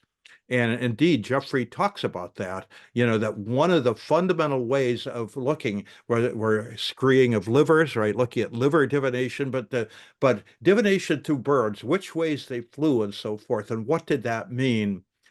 I think Geoffrey would have been fundamentally touched by the fact that a bird that somebody has named after him who knows nothing about him helped free a bird that's allowed to fly away to the heavens, and that Allison took as a gesture of the heavens or of the world, if you will, saying goodbye to Geoffrey, with this bird being freed to find its own way. Yeah, and with things like that, it's incredibly charged for the person that experiences the symbol and experiences the omen in the moment. And I think that's what's important because subjectively, that's a very powerful um, thing that just happens in within the person's field of view and within the person's Hmm. consciousness that has the most power to them subjectively who's experiencing it. And there's like a second level of, us hearing that story and it being kind of striking. But then there's a difference with like, so if somebody was to say, like a scientist was to come along and say, okay, well, does a bird die or whatever that's symbolically significant every time, somebody dies or something like that, then you see what the disconnect is Hmm. of attempting to test things like divination scientifically, which you can't, versus that it's still this legitimate phenomenon that sometimes there are these omens that sort of like come out of nowhere that can speak to a person subjectively, and even if it's not something that's like repeatable under controlled environment, that doesn't take away from the symbolic charge and importance of the moment, especially to the individual who's experiencing it at that moment in time. Right. So who was the moment for? In this case, it was for Alison Bird, who had done a big study of astrology. She took an anthropological viewpoint, broad or sociological viewpoint, broadly speaking, knew Geoffrey, found his work challenging and difficult, had sat in on some of the company's classes. Of course, she sat in on a number of classes because she wanted to get this broad view of what how one gets educated as an astrologer in England. So she sat in on, the various schools of astrology, and that's kind of what her dissertation's about. She clearly was touched by Geoffrey's work in a different way, and she knew that there was something different about him. So in that case, that omen was for Allison alone. She said, and I'm getting choked up, it brought a tear to her eye because it reminded her of him. And he had been important to her at that point being 15, 20 years ago. And so that omen was for her, but I retell it to say that the world of omens, it's more common than we know. And I think we all have them, but we tend to brush them aside. And what Geoffrey was saying is, and Maggie still says, is we need to pay attention to them because they tell us things not only about the world, but about ourselves. Definitely. Yeah, I'm thinking of this quote I can't find right now from Cicero where he's trying to describe the Stoic approach to divination, and he says that it's that certain signs precede certain events. And then it gives you kind of and that's in the predictive function, obviously, but there's also a sometimes simultaneous function as well of it coinciding at the same time. Hmm. And that's kind of where we get into some of what Jung was wrestling with when it came to synchronicity. um, but so this brings it back. One of the things I like, you mentioned that she struggled with his work a little bit, and that is interesting because Jeffrey's book is important because it's one of those books, to me at least, that has like a profound impact on you, but it's an ongoing impact because you revisit it periodically at different parts in your life and you Hmm. come to new realizations about it at different stages as you grow and develop in your thinking, and that you end up having a sort of relationship with the book that goes through stages itself. And part of that is sometimes wrestling over parts of it that maybe you think are really compelling and other parts that you're not so sure about. And at different stages, maybe agreeing or disagreeing with different arguments, but nonetheless, it still creates this intense like relationship with the book itself that almost has like a life unto itself.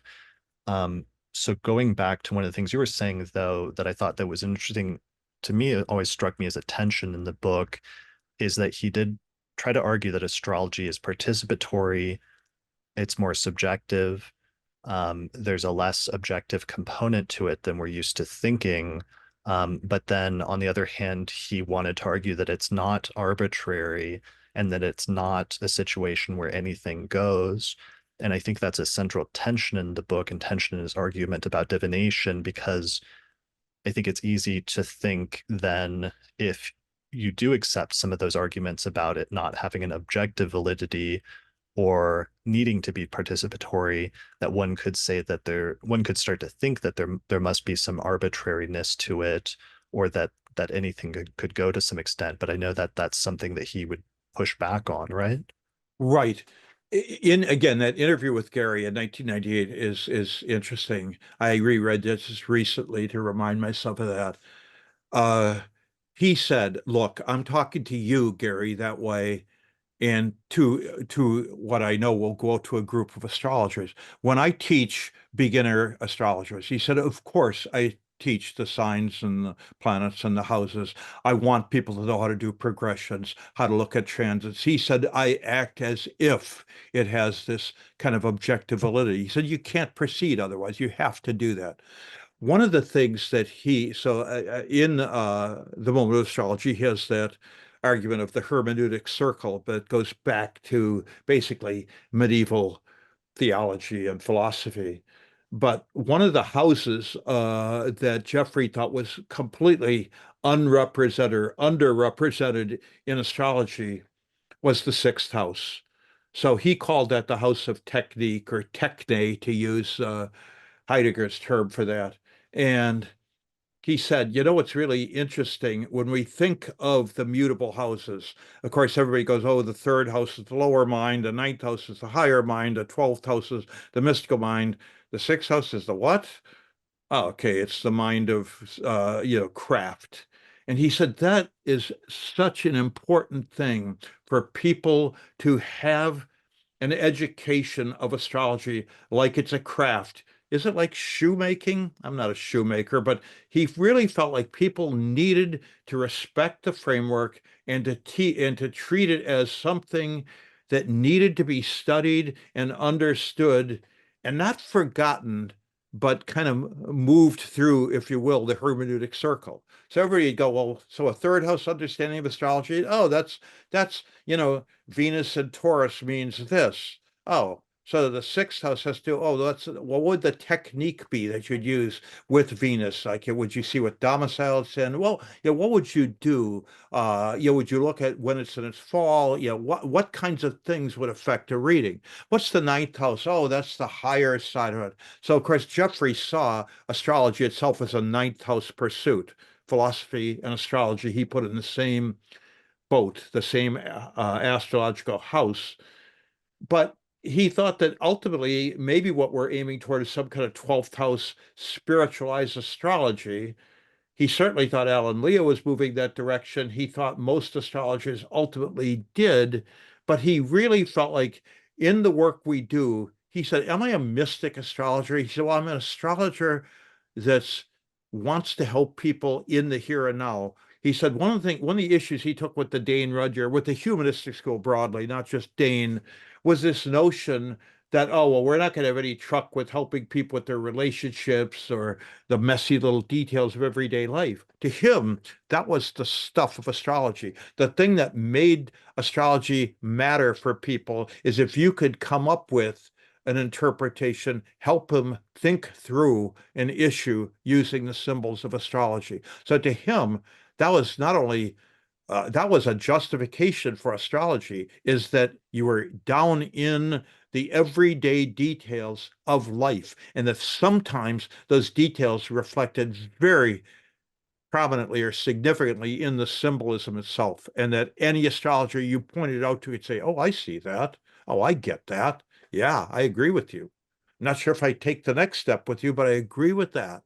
So to him, the gift of astrology was this notion that you took something third house that you studied, that you might have a philosophy about a ninth house thing, but you certainly had a craft aspect to it, a sixth house approach to it.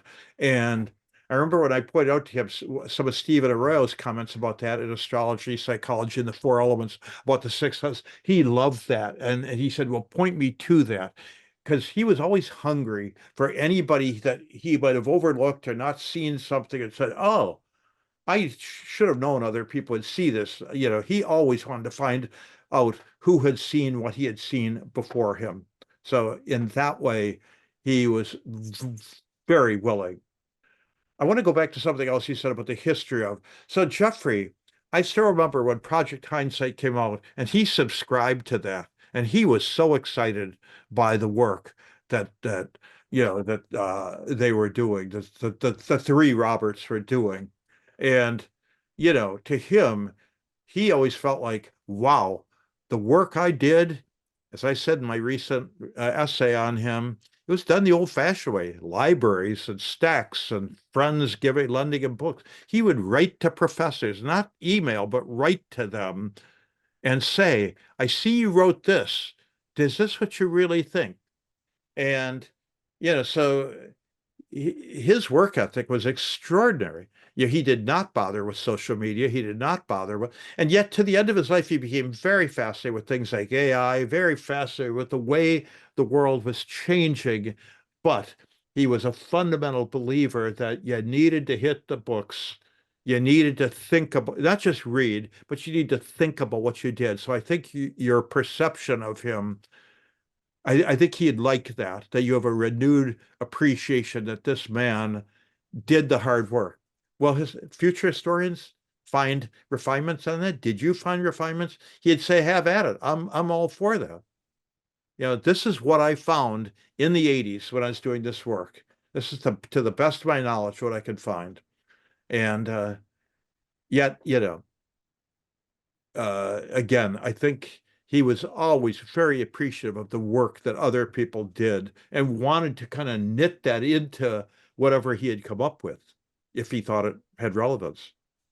Yeah, for sure. It's something I have a greater appreciation of now that I've been in astrology for what, 25 years now, is appreciating what are the resources that a person had available to them at the time, and how well did they construct their argument based on that, and how well did they push the available Mm. resources that they had to their fullest extent. Hmm. And with Jeffrey's work, I think you can see somebody who pushed every single available resource that he had at the time to its fullest extent, Mm. and was able to draw some amazingly insightful conclusions, even though, like all of the Hellenistic astrological texts or all of the medieval astrological texts hadn't been translated at the time, that there was only a handful of them that had. And yet, with that handful of text, he was actually able to draw some conclusions that still stand up strikingly well to this day, and that have been borne out in some ways by subsequent translations. No, that's When nice to hear.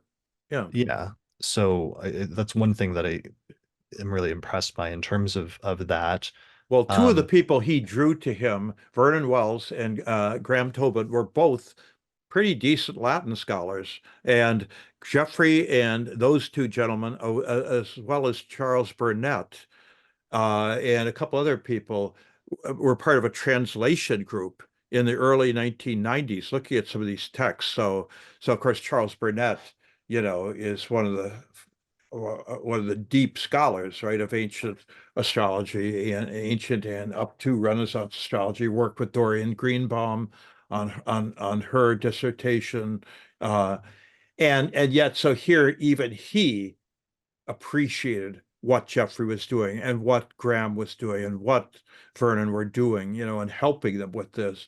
And Geoffrey was always embarrassed about his lack of languages, if you will. So he'd meet these great professors of astrology. I mean, these are people who study astrology. They're not astrologers themselves, but who study it. And yes, they spoke German and they spoke French. And of course, they had Latin and they had Greek. And he's like, who am I? Who am I? And I said, well, Geoffrey, who are you? You're somebody that's thought harder and longer about the actual nature of astrology more than these guys have.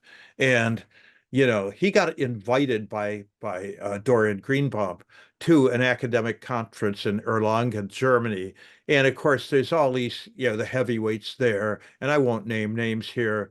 And they wanted to do. Oh well, we got somebody who's proficient in Chinese astrology. Here's somebody who's good in ancient astrology. Here's somebody who's Renaissance. Let's have them stack up and see which one's the best, the most accurate. And Geoffrey's like, whoa, whoa, whoa, wait a minute here. No, no. He said, we're not I'm not going to be party to that. He said, this is not what we're going to do. He said, that fundamentally goes against my understanding of divination. It's the unique case of interpretation. It's not, oh, well, we did better than Chinese astrology on predicting who's getting divorced, but we did worse than the Renaissance on which king's going to flop or something. To him, that was a complete misreading of the tradition. And to my mind, I think he was schooling them in that.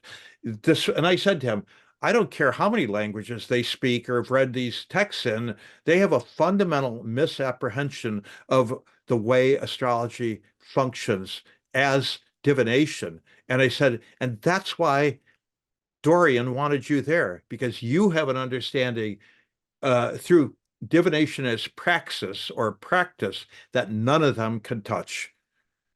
And, and I still hold to that. I still hold to that. And astrologers listening to this, if I told you that Geoffrey Saturn falls right on my within a degree of my natal Uranus, which is conjunct my sun, they'd go, "Wow, he was always throwing a limitation or a wet blanket on top of you." He would be, but I think he liked the fact that I would say these very Uranian things and say, "Come on, Geoffrey, please." And he'd be like, in that way of his, Kirk, we've got to bring them along, bring them slowly along, develop a dialogue, and soon they will see. I'm like, God, Geoffrey, these guys are not going to see. Anyhow, that's the kind of relationship that we had. He liked the fact that I'd push him, but I appreciated the fact that he would say, look, if you want to bring people along who are not who do not share some of your fundamental assumptions, the key is a respectful dialogue, understanding where they come from and nudging them toward your point of view. And that's what he did. Yeah, I was impressed when I met him in 2008 because I had just published my paper on the origins of horary, and I partially challenged some of the assumptions that he was making about the prevalence of horary in the Hellenistic tradition. And he was remarkably humble and open to hearing those critiques and not getting like defensive or anything like that, but genuinely had an open mind and was interested in hearing critiques of his work. I think maybe partially because he sometimes, I assume, over the course of his history would incorporate things like that. And that's something I can tell in the interview that I did with him in 2015, is that sometimes he would take criticisms seriously, um, in the sense of that, like something he needed to pay attention to and factor into his thinking, and sometimes maybe even alter his thinking in order to um, better account for. And that's something I really respected him for. Yeah, I always meant to do outline. I think I told him at one point I was going to outline some of the critiques that I had with the book, and that was something that he encouraged me to at the time, but I never got around to it.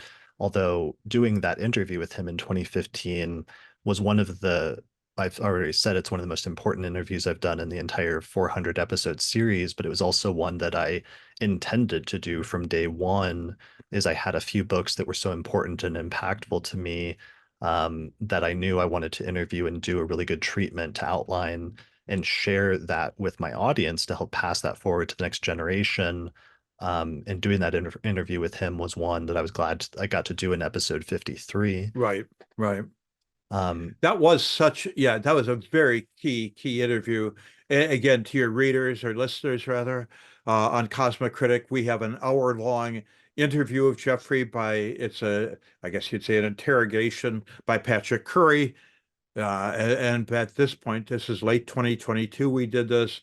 Patrick had engaged with Geoffrey 45 years earlier, back in the lodge days. So it was a really wonderful completion of the circle. But anybody listening to that will also not only hear him, but actually see him and see his thoughtfulness through this whole thing, that when he receives a question that's challenging, he really thinks about it. Mm. That other thing that you mentioned, he said, if you know some really good criticism of what I've done, I really need to hear this. It's really important for me. And he was always encouraging that. So, for instance, John Addy, the last piece he ever wrote for the Astrological Journal, which in one of these strange little twists of fate was actually shepherded into existence by Patrick Curry.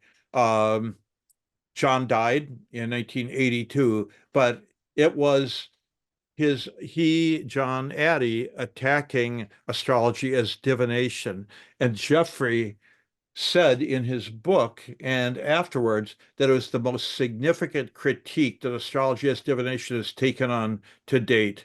And he thought it was very important. So anybody, could go read that article. We've again got it posted on Cosmic Critic. But once again, Geoffrey was not like, oh, well, this is John Addy who, has done harmonics and, we're not subscribed to that. It's like, no, this is a guy who's been an astrologer for a long, long time, who broke away from the lodge and helped found the Astrological Association, a deeply philosophical guy. I don't agree with him, but he definitely bears listening to. And so Yeah, that's I who he think was. that's I Yeah, think I think one can recognize the importance of a book and laud its importance and impact on your thinking without necessarily agreeing with all the conclusions. And in some ways, that's actually the hallmark of a great book and argument when you acknowledge how much it influences and challenges your thinking and challenges you to wrestle with the arguments in order to define your own position. I think that's actually one of the greatest things about it, as well as just his openness and attitude towards hearing those challenges and adapting to them. right. One of the things that Gary Phillips said to me afterwards was, I think the practice of astrology, or the practice of astrology by astrologers who have read Geoffrey's book, will probably get worse before it gets better. And I said, Gary, you put your finger on something, because I said after reading his book, I thought, should I even be doing natal readings? Because Geoffrey did not, and again, I'll turn people's attention to that interview with Gary. Is astrology divination? Does it matter? And he asked him that question. And Geoffrey's like, I don't do straight out natal readings. He said, I cast a natal chart, but my most effective way to be with somebody is to consult with them around a problem or a question where he can use horary and, yes, tie it back to the natal. So he thought the natal was very important in that way. He did not believe in just sitting with somebody and saying, here's a reading of your horoscope for all time. He just didn't think that was necessarily an effective or useful thing to do. So it Right. did I make think my readings worse for a while, because it undercut my confidence as to the fundamental nature of what I was doing. It's like, well, God, I've been doing this for 15 years. Maybe I should stop. But that's not what he said, and that's not what he meant. And I had to rethink that. So yes, it did get worse before it got better. right. I mean, yeah, his approach is definitely most uniquely suited for horary and maybe electional. And he really emphasized, because one of the things he emphasizes philosophically, I mean, one point actually I would make is where astrology is at today, actually, in terms of the contemporary discourse, especially with younger astrologers, has never been more suited to his work because he was like light years ahead of. He was talking about astrology and magic, which has become Hmm. popular over the past decade. He Hmm. was talking about astrology and daimons, which has become Hmm. popular, and jinn, which has become popular over the past decade. He was very focused on astrology as participatory, potentially magical, but also rejected determinism. I was actually in rereading some of his stuff. I was really interested in the extent to which he rejects determinism Hmm. of like fate or fate oriented or fatalistic thinking, and really emphasized, and he even took it back to the Mesopotamian tradition in pointing out rightly that the purpose of astrology as divination in Mesopotamia was to find out the omens or find out what the future was so that you could change it or so that you could attempt to mitigate it in some way. The And right action. Yeah. that seemed really core to his philosophy. Um, One issue though is like in doing some of that, I think, for example, one of my critiques is that he tries to reject what he calls the doctrine of origin. And I think he conflates that a little bit too much with the causal and naturalistic model of astrology that is attributed to Ptolemy. Hmm. But in fact, going back at the very least to the 5th century BCE in Mesopotamia with the Hmm. invention of natal astrology, they're already taking their omens from the moment of birth. So even though it's explicitly still a type of astrology that was being practiced as a type of divination, this is part of sort of a challenging thing is it's not everything is Ptolemy's fault. I think he was right to put a lot of the causal approach to astrology on Ptolemy, but a lot of the focus on time and the focus on time and the starting point of things having an objectively symbolically significant moment of origin is something that predates him and maybe goes further back in our tradition. And some astrologers might argue was more fundamental to what astrology is than it might seem as at first, especially if one's focusing primarily on horary. I think the transmission of astrology, what Geoffrey, I think, would have said is there's Ptolemy, and there's the way that Ptolemy got wedded to or welded to Aristotelian kind of notions of the world and Aristotelian physics. And I think by the time of the Renaissance, people like Ficino and Pico della Mandarola are able to see this stellar determinism and kind of what they call the petty ogres of astrology. And so I think that for Geoffrey, it was that by the time of the Renaissance, when astrology is coming back into the West in a big way, that it was hard to see beyond. Nobody was talking about Platonic astrology. Well, the Neoplatonists were, but they didn't kind of come back till later. So, I mean, to like third or fourth century AD. But that when astrologers look back, they go, well, it's really the Tetrabiblos. That's the Bible. That's the book we all go back to. And so to him, I think that doctrine of origins gets hooked in with, yes, with Ptolemy, with the things that he said, and with how his astrology then got transmitted to the West. Yes, through the Arabs somewhat, but by the time of Lilly, you know, I mean, Jeffrey's one of those people that thinks that Lilly, he does a rereading of Lilly and says, I don't think he was a determinist astrologer. The fact that horror is one of his main contributions to Western astrology. So he gives Lilly a divinatory reading that some people could take issue with. But I think his point was that people needed to unhook themselves from this idea of stellar determinism, and that if X happened and touched Y, then Z would inevitably result. And I think that was the challenge that he made. I'm Right. very intrigued by you to because I don't keep up with what younger astrologers do. I'm reading charts of some younger people, but I don't keep up with what they do. I don't follow astrology on the internet. And so in that way, I'm a typical boomer dinosaur. But I think uh I think he'd be heartened by that because he kind of wondered what future does astrology as divination have? And one of the last email I wrote to him, basically about a month before he died, was to say, for people for whom it matters, there will always be those people, and you have to trust that I'm going to appeal to the historian in you. These things go out, they go in and out. There's these trends, you know, and sometimes things come to the surface, and sometimes they ride in the background, but they remain. There's a connection, a thread, a golden thread, I think is how somebody described it. To bring that back around to something we're talking about and something you made me realize is that part of what he's arguing is that astrology is not just an extension of physics.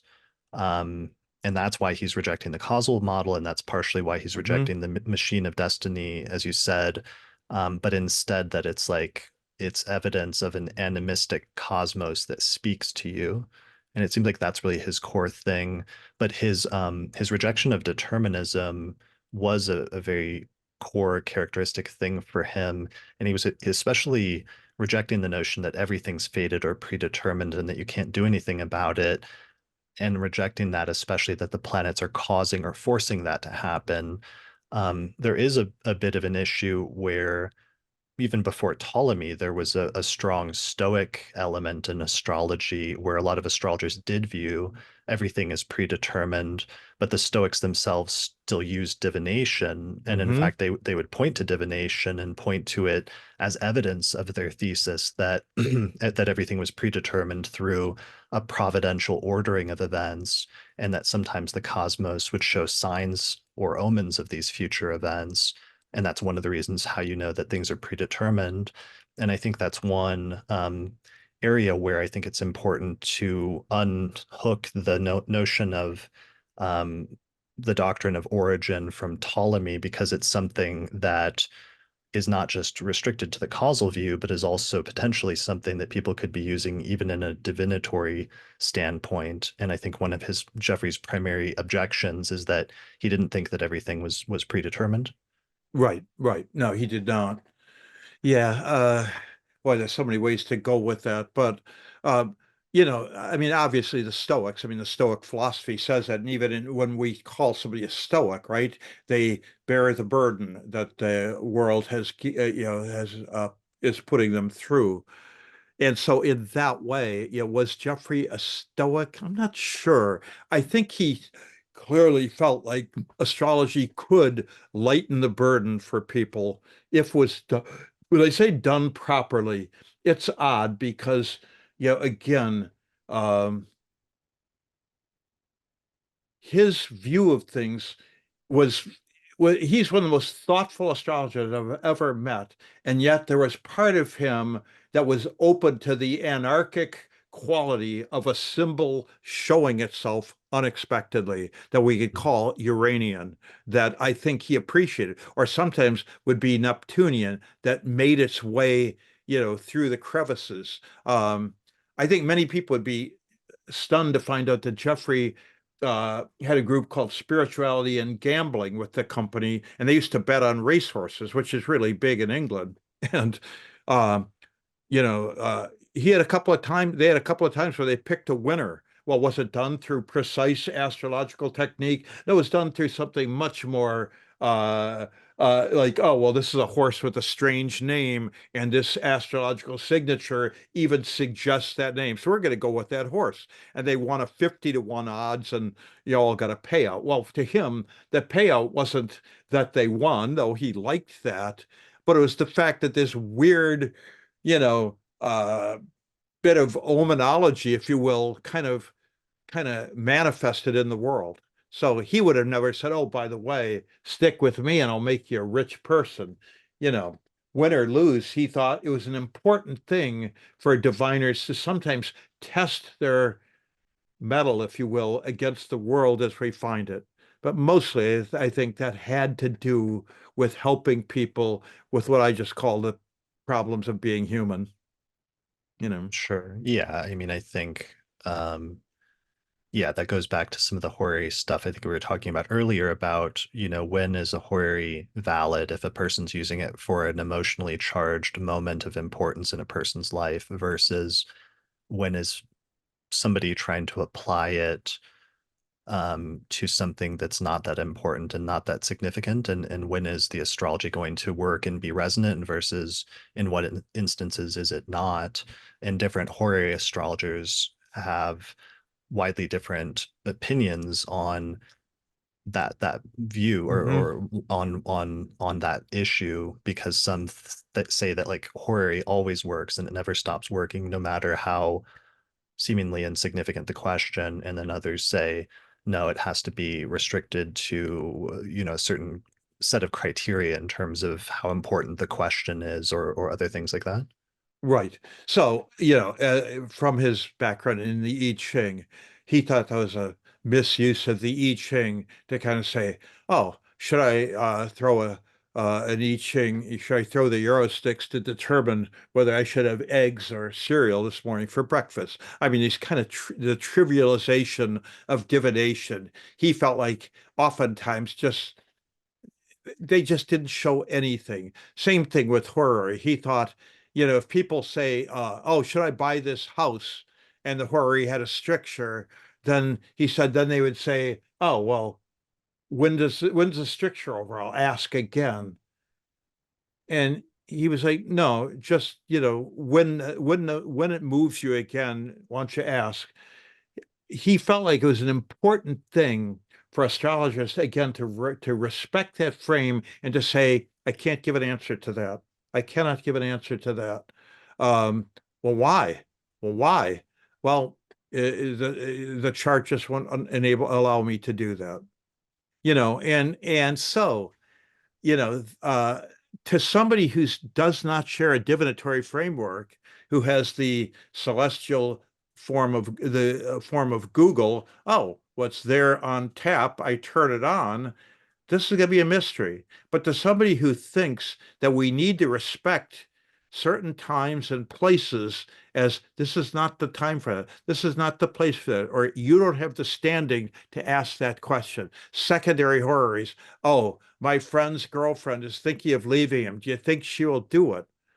Well, what does that matter to you, right? And so, to him, part of our education with people is to say, well, tell me how this matters to you. How does this matter to you? Because could you read a chart like that through derived houses? I'm sure you could.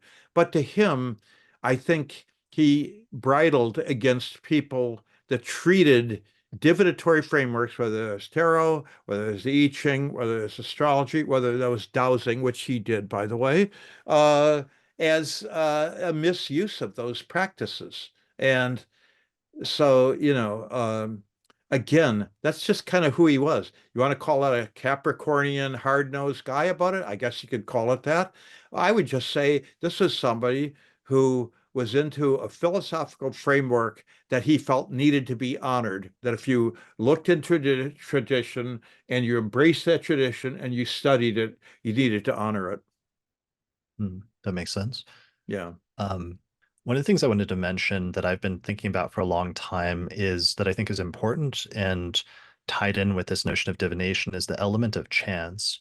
So every form of divination, most of the major ones in history, they all have this element of chance that's built into them, where with tarot cards, for example, you shuffle up the cards, and then at the moment of the inquiry, the cards are pulled, and there's this element of randomness to Hmm. it, but that in seeming acts of randomness, that there's actually meaning and purpose and significance to the cards that are drawn at that moment that will Hmm. both speak to the moment and what the person's inquiry, as well as potentially speak to the future or speak to whatever they're inquiring about in terms of that.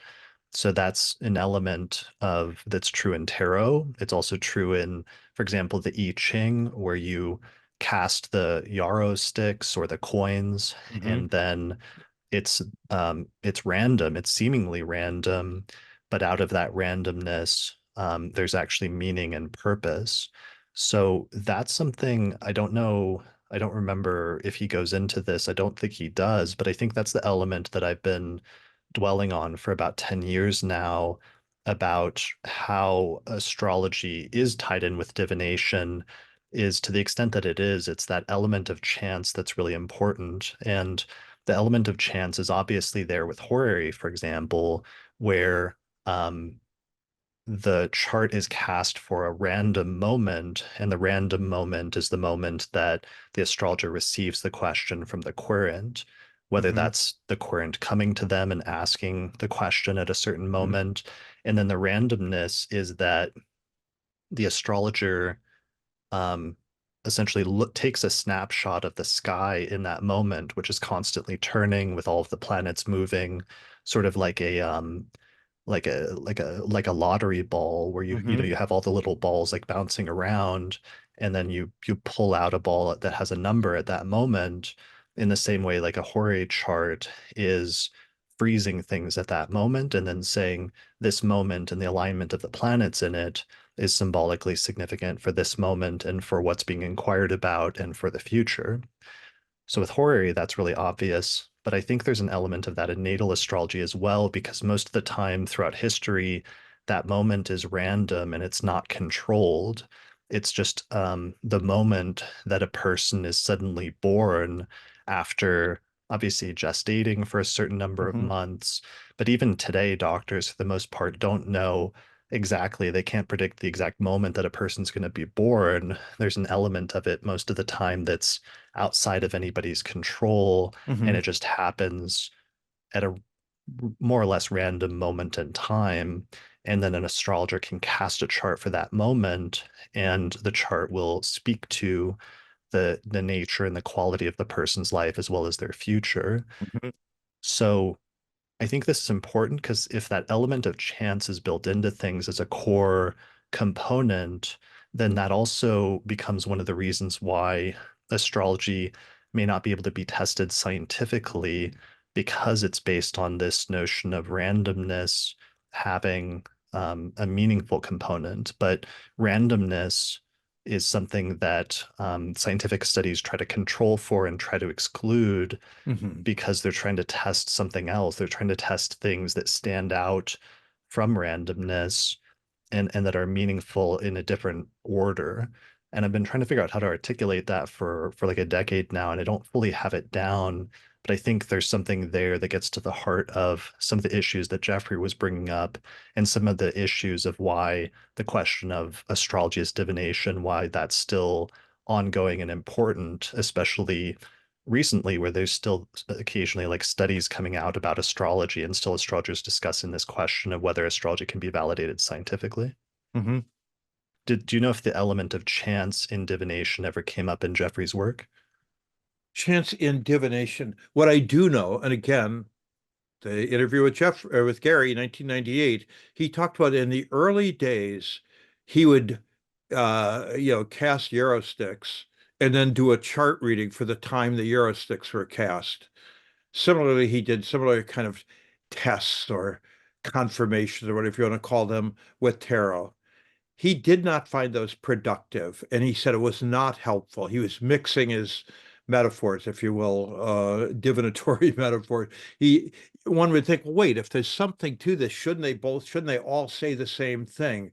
But nobody thinks that a visual form of divination like tarot with its pictures of different imagery is the same thing as Mars square Neptune in the heavens. So there's a different kind of a dialogue that's going on. So, and similarly with the I Ching and the hexagram, there's a fundamental beauty to that, kind of almost a mathematical, austere beauty to the I Ching and the 64 hexagrams and how they relate to one another. Uh, Right. I did an episode recently with Benabel Wen on astrology and the I Ching, and one of the things she argued was that divination, that people create a construct for divination and then things are projected onto it. And I had a disagreement about whether we sort of debated whether astrology fit that, because there, in my opinion, is sometimes an objective component to astrology that is occurring out there regardless of our awareness of it, and that this becomes the most clear in like natal astrology or studying eclipses in history or long-term historical cycles or things like that. And I think that's a real area of discussion and debate, which is what is the extent to which divinatory systems um, do create a structure, a framework, and then imbue that with meaning, but that it's not something that's otherwise objectively occurring out there before it's created. And to what extent does astrology truly represent that, or is that just part of astrology? Like something I think about with astrology is in ancient astrology, it used to be associated with the planet Mercury, and mhm. Mercury always plays this vacillating role where it always has one foot in each side of an issue, where if there's like a binary issue, Hmm. then Mercury is always both. So like that's true with like gender, for example, with Mercury, that it can be masculine and Hmm. feminine, or with sect, that it can straddle the line between day and night, or between benefic and malefic. And for me, that realization has led to a sort of guiding, has been like a guiding light over the past several years, in realizing that when you come into these issues with astrology, where you have a question of, is it this or is it that? The answer is often that it's both. Exactly. So, interesting. Mercury, right? Hermes, hermeneutics, right? The company of astrology, they loved referring to Mercury as the trickster, right? The trickster is this person who changes guises. Who are they? We're not sure. They are who you need them to be in this circumstance. In a different circumstance, they might appear differently.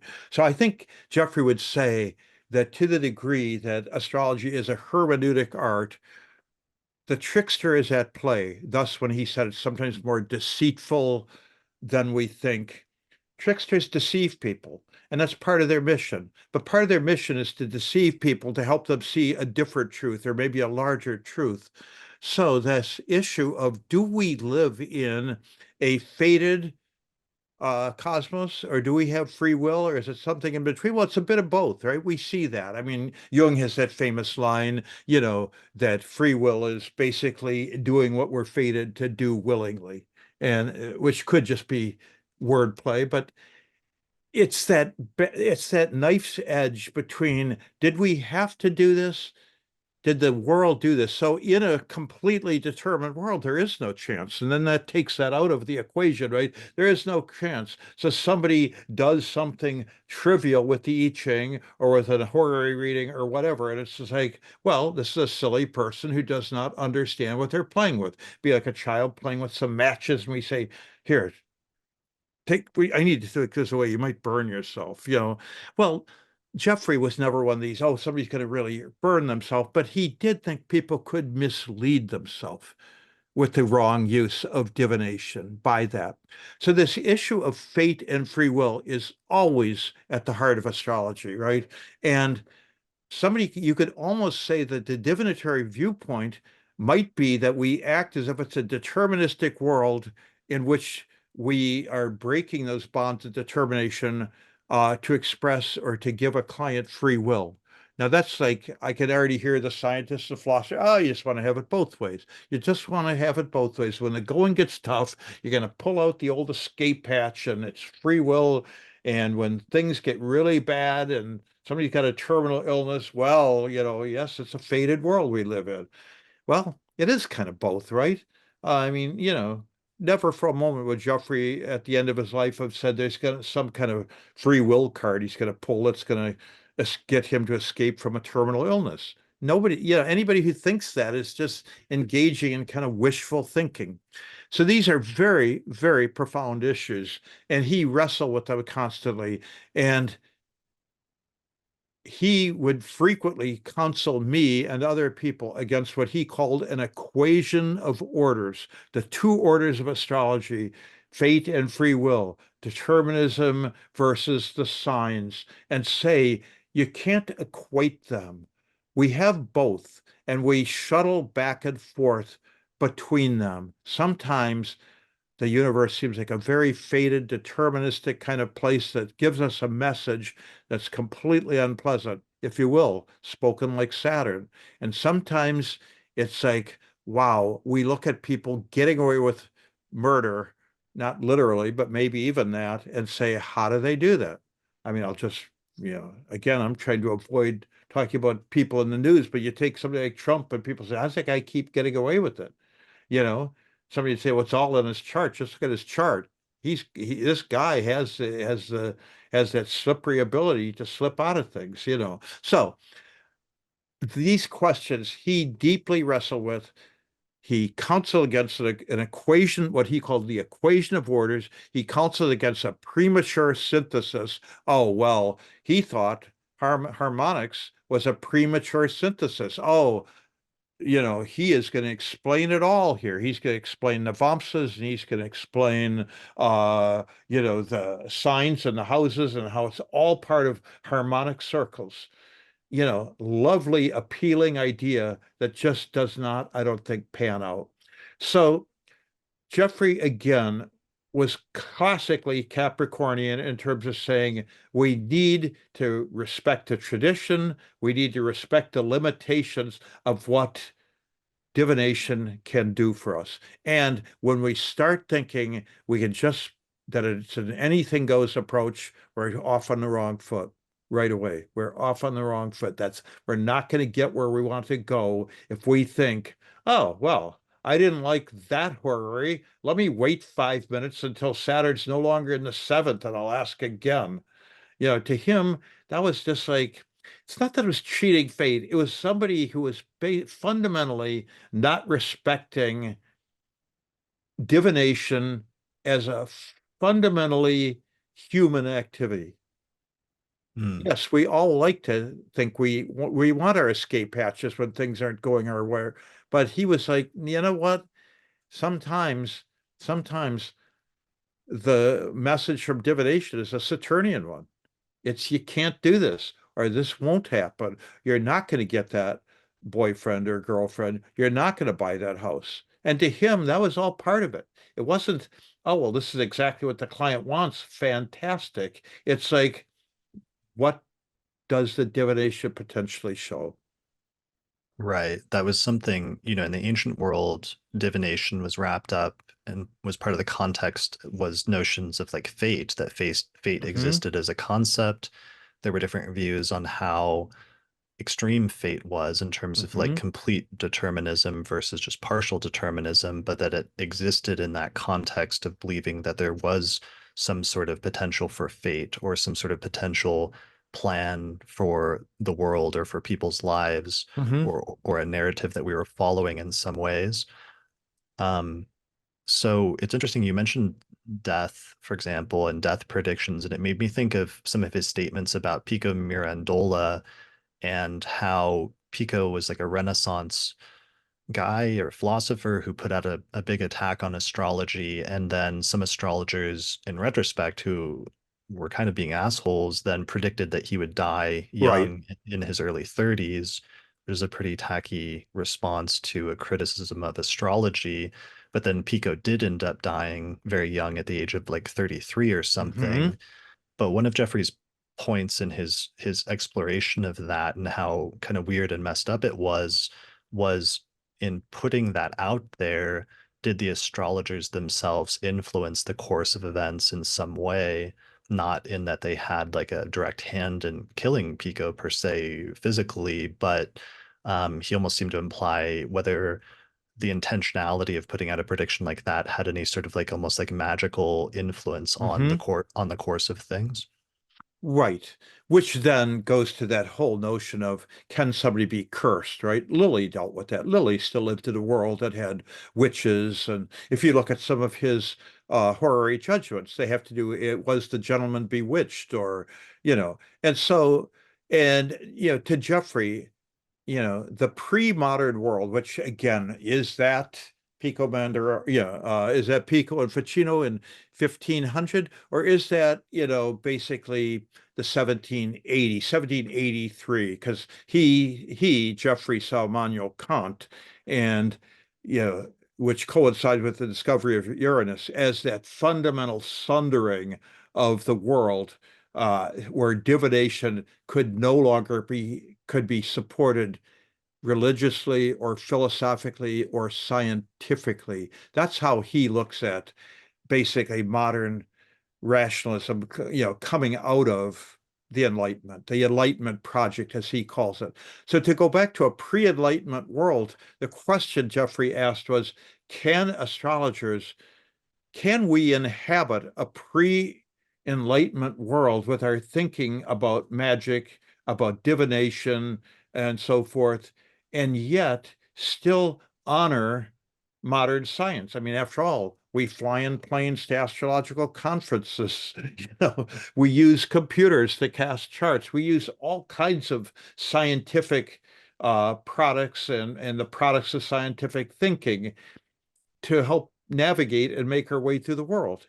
It's of course we must do those things. Of course we must. We're not living in 1500 or we're not living in 2000 BC or 500 BC or whatever. We're living now.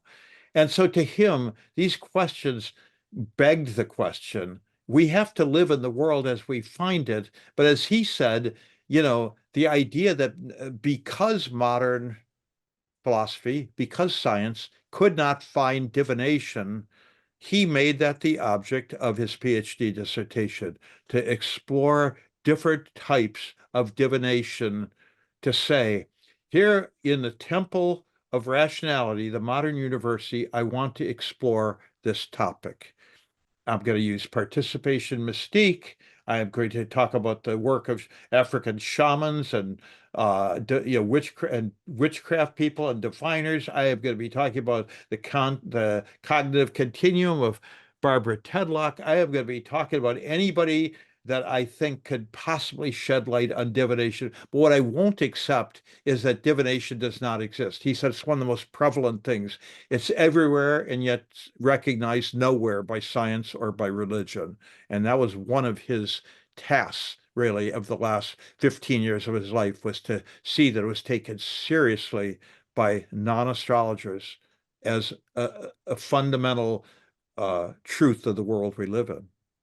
Yeah, it's really striking that pretty much every culture develops some form of divination Hmm. so that it becomes like this universal thing. And yet, yeah, in modern times, it's very unrecognized to some extent for the important role it played in human history, and is usually looked down upon in different ways as like superstition, basically, like superstitious Hmm. nonsense that's been redirected. But I think that was part of what was so impactful about the moment of astrology, is even reconnecting astrologers with the idea that what they might be doing is practicing a form of divination was very shocking and controversial to some extent at the time, because they were almost used to, there's a large part of the astrological community that was used to thinking of it essentially as an extension of physics that would be validated at some point in time as like a natural Mm.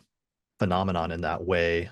Um, yeah, and So then that and then the other thing that Geoffrey did with the death prediction those astrologers made to Pico is he unpacked it technically and said technically they were off. The symbolism was off. If you went back and looked at the maps that they used as to when he died. Having said that, as you put it, they put it out there, and to him, that exemplified astrologers being the petty ogres of that world who needed to be condemned for that act. Oh, so astrology is nonsense. Therefore, I'm going to predict your death.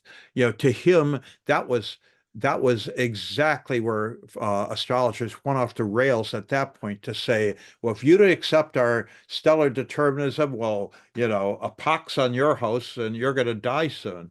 And, to him, and so, by the way, in the first issue, the first volume, the first edition of Moment, not the second one, he talks about a death prediction that was made by another astrologer for a person, and a woman brought it to him. They brought it to him on his birthday. He's like, it's the last thing I wanted, but I knew I had to take it up. And I talk about it in the Astrological Journal review, not in detail, but to say it's fascinating to me that he felt like this death prediction that he thought was done by an astrologer who was totally out of his depth needed to be answered. Why? Because it reminded him of what had happened with Pico and with the astrologers who opposed him, who made a death prediction. He felt like he needed to undo that to the person. And so I really wish he had carried that into. I do not know why he didn't put that in the 2003 Wessex edition, but it's a fascinating little thing that I followed down to thought, wow, that is fascinating. This death prediction, he could not let that drop. He had to take that up. Call it his son sure. in the eighth, you know? And that's definitely a broader issue about the ethics of astrology and like what is ethical and what is not, and different things like that. Although it's interesting, the broader topic of astrology and death is actually a really important one, and it's one astrologers have a specific relationship with sometimes because um, the way that astrologers use astrology to look at the world and how it gives them this unique perspective on the Hmm. world. When a death does occur in an astrologer's life, they often will look at it from that vantage point, from the Hmm. vantage point of astrology, in addition to just the subjectively, in addition to just subjectively experiencing it, but sometimes looking at it and understanding the astrological timing of things. I've seen astrologers go through a process of that's part of their grieving process in some ways, and their way Hmm. of processing death, but also a way of situating it within the broader context of the person's life and fate and understanding their life story. I mean, even us, in this episode, we've talked about the sort of symbolic significance and our own subjective significance that we're ascribing to that Geoffrey's funeral is like taking place this week on the day of an eclipse or the week of an eclipse and the resonance of that. Um, it's interesting how that is such an important thing in astrology at the same time. But he would point out that you picked that up and saw that. Nobody else has said that to me. Nobody else has talked to me about Jeffrey being born near an eclipse or dying near another one. You did. So you're the one that brought that omen, if you will, to prominence here. It caused Right. me to go cast the chart and then talk about it here and I really appreciate that you did that because without that, it's like I would not have seen that. And believe me, I've looked at his chart and I've looked at transits and I've looked at progressions and the usual things that we astrologers do when we see our astrological friends going through things. So, as I'm sure he had done for me. So yeah, so that is important. Death is it's interesting. One of the big Hold on, let's stick on that eclipse thing for a second yeah, because okay. part of the reason I brought that up is because I've made a special study of eclipses over the past year because a year ago when a bunch of big world events started happening during a set of eclipses last October, I wanted to go back and I did a Google search for like what are other times in history that eclipses have coincided with major events because I think we've had this like perception, this like vague idea as astrologers that that's happened in the past as one of the most visible astronomical omens that happens. But I was surprised that I didn't find as many articles or people that had actually gone through and researched this.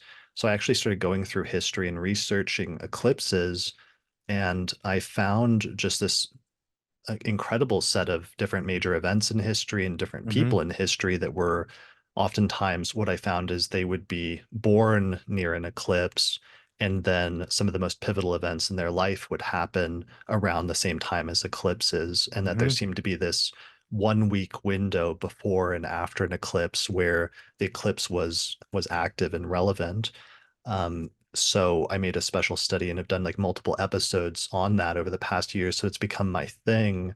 But then, yeah, so now it's again eclipse season, and that's one thing that I noticed. But to me, that's both subjectively, there's a subjective observational component to that in the moment of the symbolic charge that has to me right now, Hmm. especially in how valuable Geoffrey Cornelius's work was to me and seeing his death as a major loss to the community. Um, but then there's also this objective component to me where I feel like I have done a sort of level of empirical research of seeing that this may be something that has happened in history many times in the past that can be noticed as a objective correlation. And therein is something I'm struggling with a little bit where I do feel like there is this subjective component to astrology, and somehow that needs to be reconciled with the divinatory and symbolic component to astrology at the same time. And that's something I would like to find a way to reconcile. I wonder if it ever can be reconciled. I think that is one of the why astrology is one of the mystery school professions, if you will, because it provides us with a number of these conundrums, philosophical and even and very practical as well. That so, for instance, Are omens or eclipses an objective event in the world? Yes, they clearly are. Are they omens? Only to people who take them as omens. I think Geoffrey be the first to say that. As an astrologer, you do. But then you look and you say, so what has happened around times of eclipses? And of course, some you'd say, well, for many, many people, nothing at all. But for this certain people, these very important things have happened, right? And this is one of the what Charles Carter called the seven great problems of astrology. You know, this notion of at what level do things happen on the mundane level, on the individual level, on the community level? What is that, and what does a map speak to? So nobody could have said, oh, by the way, we have an eclipse coming up here in August of 2023, probably be the death of a number of astrologers, maybe including Geoffrey Cornelius. Maybe somebody could have said that. I doubt anybody did. But the fact that you saw that retroactively does not diminish its importance. You know, I think we as astrologers oftentimes see things after the fact, which of course is subject to critique by the scientists. Say, well, of course, after the fact, everybody can see these things. Hindsight's 2020 and so forth. But I think what you're saying is very important, which is that for Geoffrey, he came in on an eclipse. He's leaving on one. And to astrologers who see eclipses not just as celestial phenomena that are phenomenal to watch if you're around one, but that they speak to us, they say something else to us. And so your study of eclipses is getting you to think they must have some kind of meaning in the world, right? They clearly do.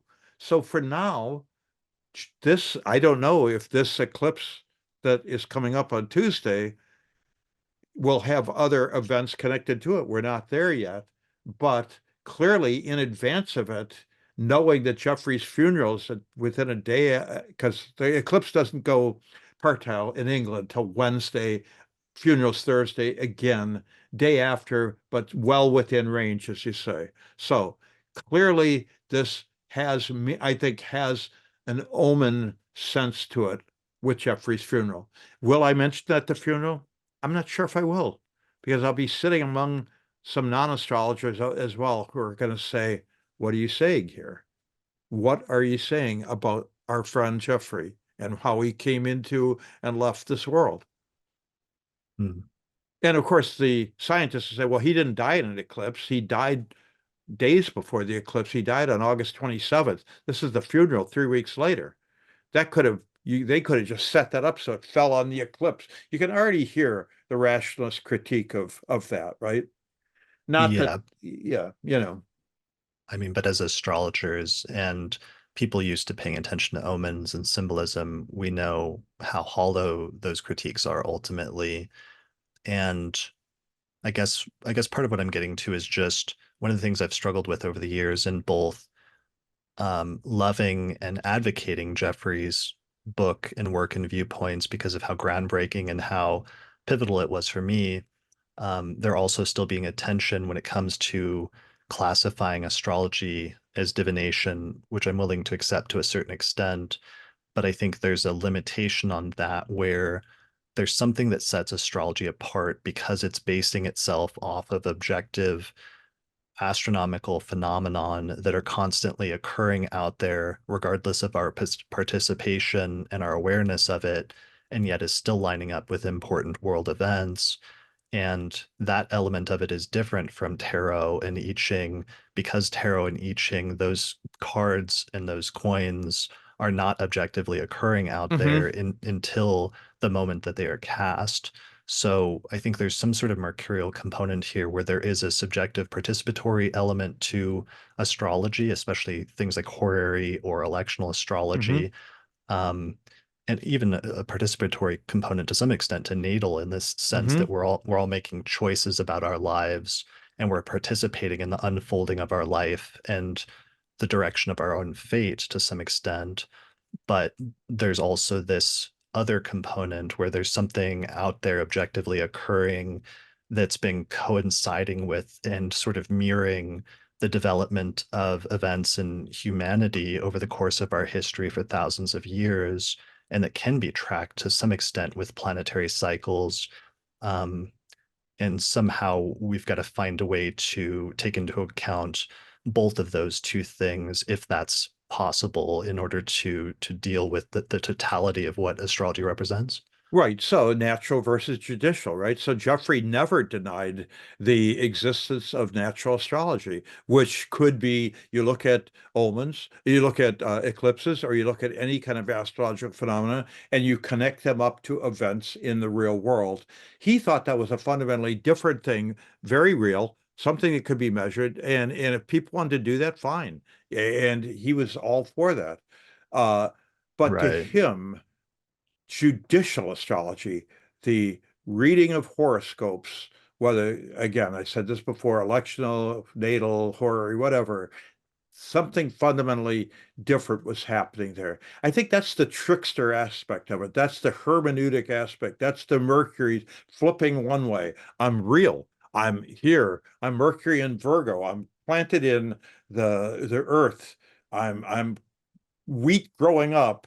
Mercury and Gemini, no, no, it's just that's just a theory. That's just a theory. Mercury and Pisces, let's write some poetry about that, right? I mean, we look at this and we kind of go Mercury through the signs, and I think people have written some books on this, has this, what is it? How do we interpret the world?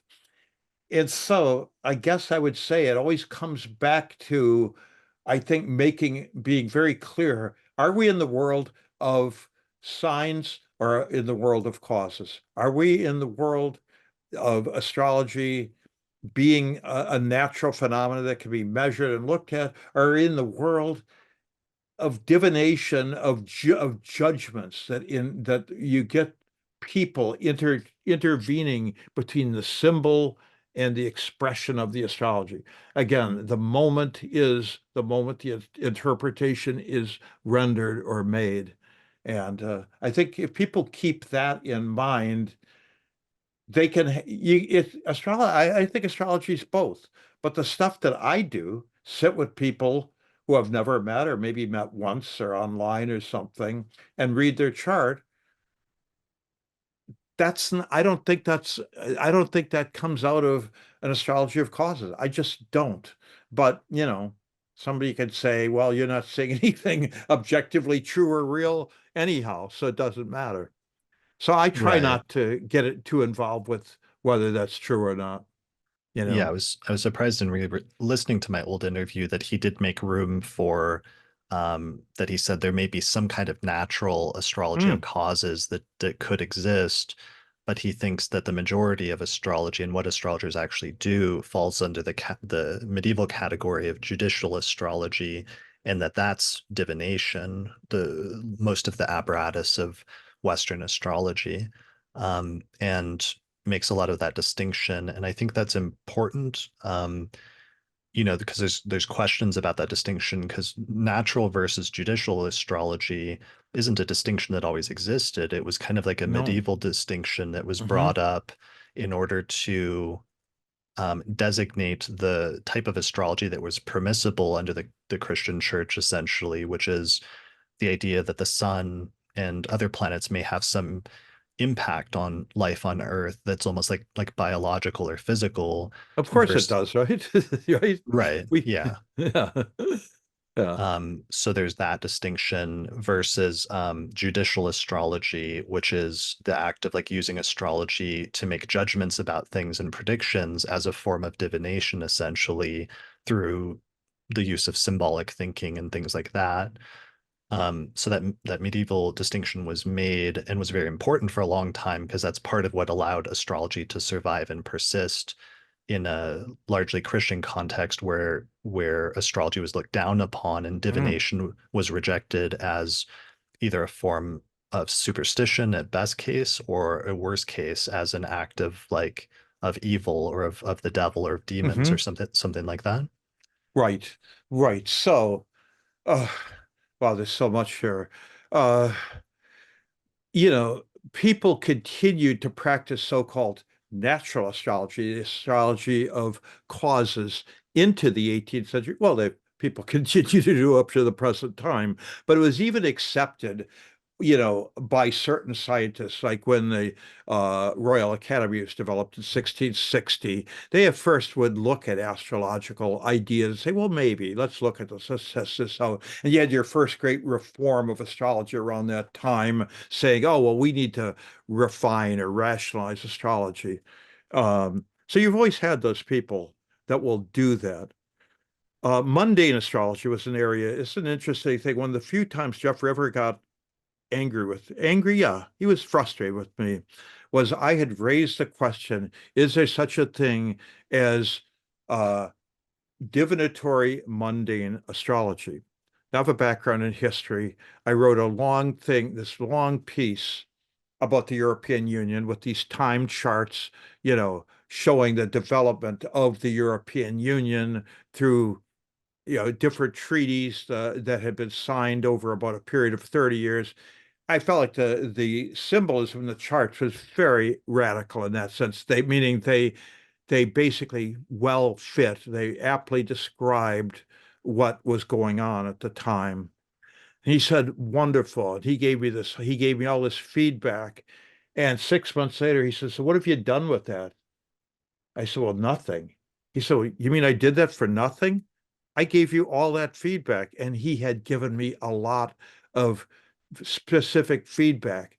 I said, Geoffrey, I just couldn't push it through. He said, like Mars and Capricorn, that's what you need to do. You needed to push it through. Why didn't you push it through?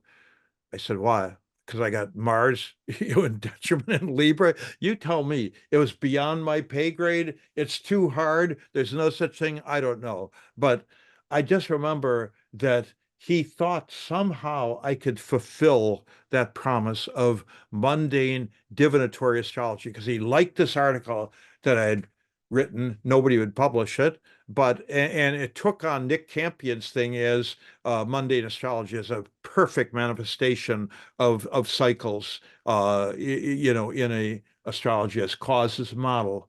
And so, you know, is anybody ever doing mundane divinatory astrology? Well, not me, not yet, nobody else. But it's, if anything, it showed his ambition. It showed that he wanted that. Did he have reservations about it, that it was nothing more than an astrology of causes? Perhaps. Why else would he have been so upset? But you know what? I took his anger with me as, look, he took me seriously, maybe more seriously than I took myself, spent all this time giving me feedback, and then hoped that I'd take it away and create some ongoing, contribution to astrological theory. I didn't do it. But, I look back on that and think, wow, did I miss an opportunity there? Or, you know, did I just have other things that I felt like I needed to do? Not, I don't have a good answer to that. I do know it hurt me that I let him down in that way, but I'm not sure that anybody else had any better an answer than I did, is all I could say. That's a pretty pathetic excuse, and that is what it is. So these questions he wrestled with, and as I said, never had final determinations on, but he was very determined on, what do we call it? Pushing the envelope, they used to say with the space mission, pushing the envelope, always taking an idea and pushing it till it could go no further. And if that takes taking on the arguments of your enemies and your opponents, so be it. Where else are you going to find, more honest evaluation than people who fundamentally disagree with you? Right. Yeah, about that. I mean, I don't think that mundane astrology has to be causal in order to exist or be valid. I think there can be a type of, let's say, acausal, omen-based, or at least like sign-based form of mundane astrology that can exist. I mean, that, in Mesopotamian astrology, that was how astrology originated in the first place, Hmm. was purely in a mundane context where the celestial omens were viewed as applying to the populace or to the city as a whole, or maybe to the ruler as a representative of the city. Absolutely. And looking at plagues, looking at floods, looking at these events that in the ancient world and really up until modern times and still devastate countries, devastate populations, kill people, and so forth, right? Become very important parts of human history and human experience. So yes, so there is that. So one of And the things about that though is there was a type of empiricism about that because they would record what would happen when a certain celestial omen would show up and then what would happen on Earth. And then they started putting together those observations over centuries because not that there would always be an exact one-to-one correspondence anytime the same celestial movement would repeat, but that there could be, broadly speaking, a similar symbolic or archetypal correspondence to what would happen when the same positions repeated. And mhm, that does create a sort of empirical approach to doing astrology that has an objective component to it, and that you're looking for the recurrence of the same celestial placements or movements. But then there's also a malleability there in understanding that you're talking about symbolism, and therefore the symbolism can be multivalent and can manifest in different ways that in the specifics are different and unique, but broadly in terms of the overarching archetype can be in the same range or in the same realm. right. So I'm thinking of in 1524, the Jupiter-Saturn conjunction in Pisces, and many astrologers forecast great floods in advance of that, which did not happen. But what's interesting about that is that this is the time in which Luther's ideas were having an impact, and something was happening with the Christian world that began to fracture, and that you could look at that way. No astrologer said, oh, by the way, a new expression of Christianity will manifest itself. It had manifested itself in 1517, but Luther's ideas didn't get any traction until probably the 1540s. But it is but Geoffrey loved that. Again, as you said, the multivalence of the symbolism. So Jupiter, Saturn, and Pisces. Certainly Pisces, oh, the oceans, oh, flooding, oh, yes, Jupiter, great floods, Saturn, great devastation. And yet it didn't work out that way. It didn't work out physically that way. And yet it's very hard to say that that wasn't a very profound shift that was happening in Western Christian culture in the early first to second quarter of the 16th century, you know.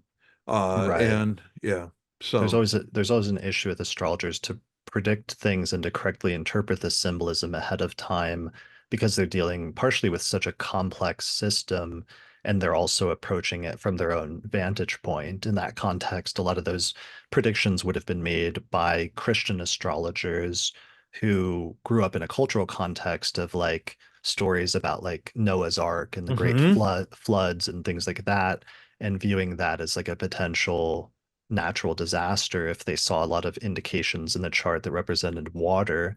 More recently, though, we have more recent comparisons where, for example, in the early 1980s, the Saturn-Pluto conjunction that occurred and the explosion of like the AIDS epidemic, for hmm example. And then more recently, we had then a recurrence of the Saturn-Pluto conjunction in early 2020 and hmm the explosion of like the COVID pandemic. hmm So it's like there is a symbolic relevance between having two pandemics occurring that are really centered around the time chronologically or temporally around that conjunction, so that we can see the symbolic resonance of that or similarity. But then at the same time, obviously, they were much different pandemics that had much right. different impacts at the same time. And the French astrologer Andre Barbeau actually forecast the 2019 and 2020 pandemic in what 2011, 2012 in a paper he wrote that came out that Jeffrey I know was aware of. So Right. again, And that was Jeffrey would from not, his yeah, yeah. And that was from going back and studying those conjunctions Absolutely. historically. Right. Absolutely. And so, again, what was it that enabled him to do that? Was it purely an empirical thing? Possibly. Certainly, that plays a role. But it also has to do with the symbolic seeing of the planets involved and saying, this is how this could work out. And of course, with a modern knowledge of the fact that we had a great pandemic in 1919, we've had the AIDS epidemic, now we had the COVID epidemic. These are a fact of biological life in the world, but the timing of them becomes very significant. you know, astrologers do not, we don't acquit ourselves well in the world of prediction. I mean, I'm just thinking of the 2016 presidential election. All the astrologers lined up and predicted that Hillary Clinton would win. And then there was all Wow. the face-saving shuffling after the fact. I Jeffrey, mean, that is true, but I do want to say everyone yeah. was using the wrong birth time for Hillary in that election, and it turned out that her true birth certificate came out years later, and it turned out that virtually like nobody was using the right time for whatever that's worth. Okay, right. But the petty ogres of astrologers had to go in there. Well, so we go with the data that we have. So what Geoffrey would have said, so if we didn't have our correct time, we did have a time of birth that we moved with. In the same way, Trump's had two different birth times, at least two that are floating around. But Right. astrologers felt this need to show their relevance and importance to make this public prediction, and they got egg on their face. I mean, unfortunately, and I've heard some of the apologias that some of these people have made. It's just not convincing. And again, Geoffrey stayed away from public predictions. He was very fascinated with that possibility for it, but felt like astrologers needed to conduct themselves differently when it comes to the public, especially the non-astrological public. When these things go into the press, we become the laughing stock. It's like, oh my goodness. When I lived in Delaware in 1980, and I had opened my practice there to no effect really, but I did get a call from a newspaper man in Delaware, where Biden was at the senator at the time. But they said, "Oh, well, do you have a prediction for the 2020 election?" And I declined to give one. And this is before meeting Jeffrey, and they're like, "Oh, well, you don't have an opinion on it?" I said, "Look, it's a 50-50 thing anyhow, right? A close race. It's like if I get it right, somebody will say, well, just it's just a 1 out of 2 chance anyhow. If I get it wrong, I will be piled on." I said, "It's just not something I'm going to engage in." And the guy was Yeah. okay with that. Yeah, so and there's something there, and I didn't get to reread these chapters, but I remember Rob Hand responding to some part of this astrology and divination, this piece of Jeffrey's argument, because Rob Hand was also a great proponent of Jeffrey's work. But I think like at some point in his arguments, Jeffrey would made the case that almost like the exact time doesn't matter, that whatever chart you end up with is the chart that you were supposed to, and that Hmm. it will speak to things symbolically, whether it's an accurate chart or not becomes like part of his argument. And I forget his access point on that. I'm blanking it out at the moment. I know it's like a whole chapter on that. Hmm. But I know at one point Rob Hand had a response to that where he said, while also, you know, greatly embracing and promoting Jeffrey's work, he said, I've never had something to the effect of, I've never had a chart where the correct birth time, once it became known, did not speak to the person's life more than the arbitrary time that was used up until that point, and that he thinks the objectively correct birth time will always actually match the person's life better. Yeah, And I've read and I, those comments by Rob. Yeah, yeah. so were these things like discussed within Jeffrey's school, or where did he, am I characterizing that? Because that's where some of the maybe uneasiness with the astrology's divination argument come down to, of that question of um, this the importance of the subjective moment of whatever is presented in the moment being important symbolically versus this issue of there being an objective astrology and the tensions between those two like different viewpoints or poles to some extent. Possibly. You know, it's interesting. Let's just say Hillary's correct time had been available to those astrologers in the fall of 2016. Yeah, we had the Trump, the tape. Yeah, I mean, he had a series of unbelievable things that should have been the political death of a quote normal politician.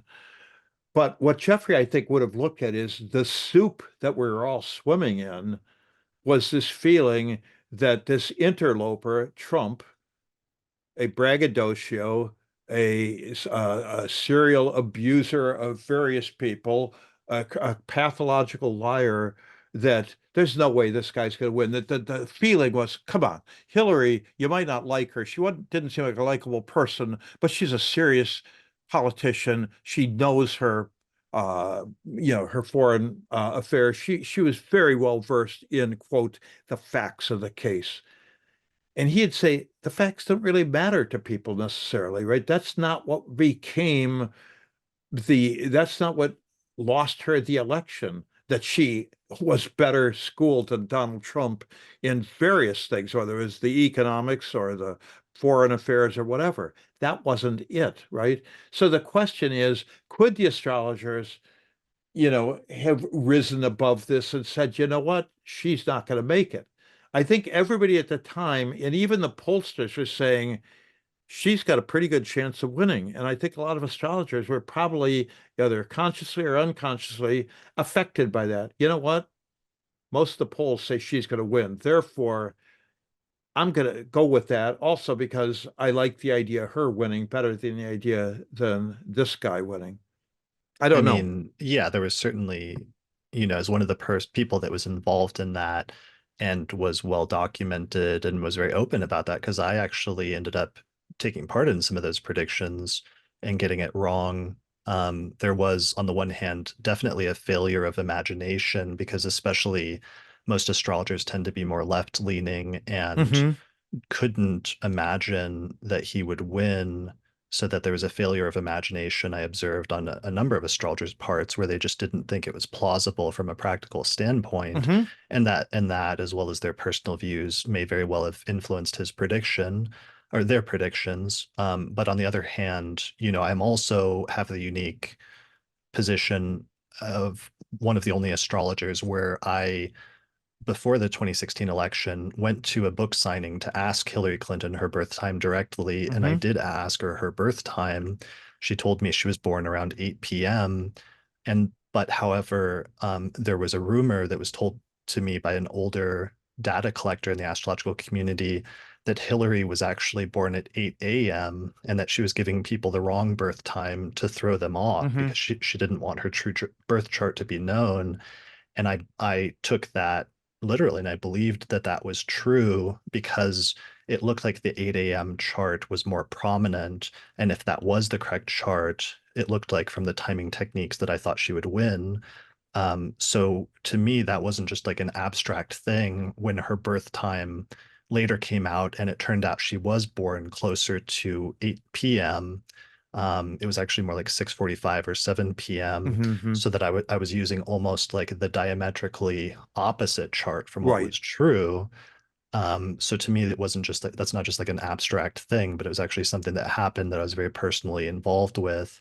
And I do think that did play some role as well, because when I looked at the later chart, once we finally got it, the same timing techniques that I used to predict career peaks showed her peaking earlier in her life, especially around the 1990s when her and Hmm. Bill Clinton were in the White House Hmm. versus the other chart, which indicated a career peak in the mid 2010s. Right. So I don't know. Obviously, since we're But talking she about, was Secretary of State in the 2010s, right? So it wasn't like she was, as she said, a little lady at home baking cookies, that famous. She said a number of things, but in any event, it is fascinating that you went to her and asked that, whether she mm, lied to you or deceived you. Talk about the trickster right there. So she's Scorpio. So somebody would say, well, wait a minute. Was this a woman's vanity? No, it wasn't like what year she was born. It's the time of day. Somebody had said to her, Sky, you know what? Anybody asks you your time, it's an astrologer. Do not give them the right time because they're going to publish some stuff and it could be influential. Let's not take any chance. I mean, who knows what really happened, right? well, I But mean, talk about it. Yeah. ironically, she did end up telling the truth, which was what was the surprise in the end, and that it was my mistake to assume that to think that she wasn't based on the what turned out to be conspiracy theories that were floating around up to that point. And then there was other astrologers that were using a completely different time based on a false time that had been circulated by another astrologer. Hmm. So there was a lot of issues there, but the Hmm. central point here for our discussion is I do think, and this is one of my objections, is I do think there is something objectively true about the actual alignment of the planets and the position of the ascendant and the cosmos at the moment that a person is born that does have important symbolic resonance that tells you something about that person's future. And I think that that's, if you have the correct chart, in all cases, is going to be more accurate than some other chart, even if it's symbolically charged for some reason, in terms of having some sort of alternative rectification. And that's something I think for those of us that engage with this argument of astrology as divination and even agree to it up to a point, that's the point where there's still some things that have to be worked out about this issue of an objective astrology that's objectively occurring out there versus a participatory astrology that requires our involvement in it in some way, if that Right. makes sense. Yes, it does. And so I know Geoffrey's stance on that was if you had a birth chart, a birth time, a recorded birth time, why wouldn't you use it? Of course you should. You know, was that always the determinative chart? Well, he said he thought it mostly was, right?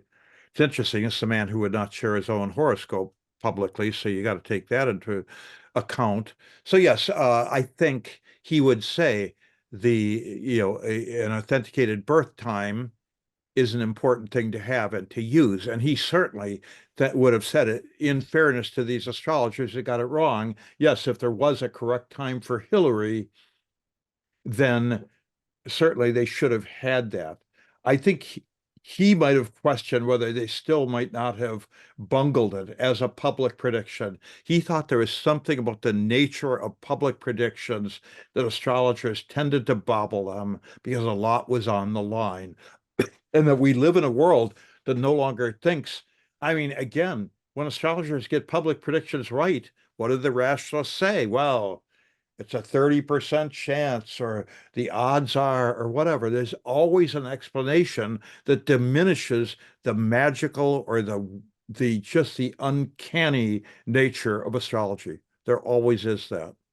And Mm. so, I think his point was a broader one. We live in a world that no longer recognizes divination, no longer recognizes divinatory arts as ways to give us meaningful information about ourselves and the world. And therefore, when we use them on a world that doesn't believe those things, we are actually speaking a language that's no longer spoken. Well, it's spoken among a tiny number of people. It's kind of like some little, African dialect that was spoken in this part of Africa, but not over here.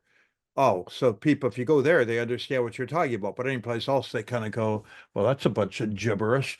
So I think we astrologers are in a very small boat, relatively speaking, and we don't control the levers and gears of public discourse. We just don't. And so when we engage them, as he said, we must engage them with humility and we should really use discretion. He loved Lily's phrase, discretion with art. That's what the astrologer must use, So there's an art to astrology, and there's judgment or discretion that needs to be used. And so for him, public predictions are a singular lack of discretion by astrologers. Why are they doing it? Because they want to be lauded as prophets or as people that it vindicates or validates what they do. And he says we cannot let our validation be the broad public that says, "Oh, that guy got that prediction about Hillary, right? Therefore, he must be a good astrologer. I better make an appointment." Probably never going to happen. Right. There's definitely an issue with that. And certainly that's not going to be the way that astrology is validated. And it's always so highly context specific and tied in with the subjective views, even in that instance, political views of the astrologer, as well as other things that are going on. Um, that being said, it's like there's still a value to observing the something. I was never comfortable doing like mundane predictions because I always thought astrology and especially timing was so tied in with the natal chart and like transits to the natal Mhm. chart that I wasn't comfortable looking at mundane transits without a base chart like that.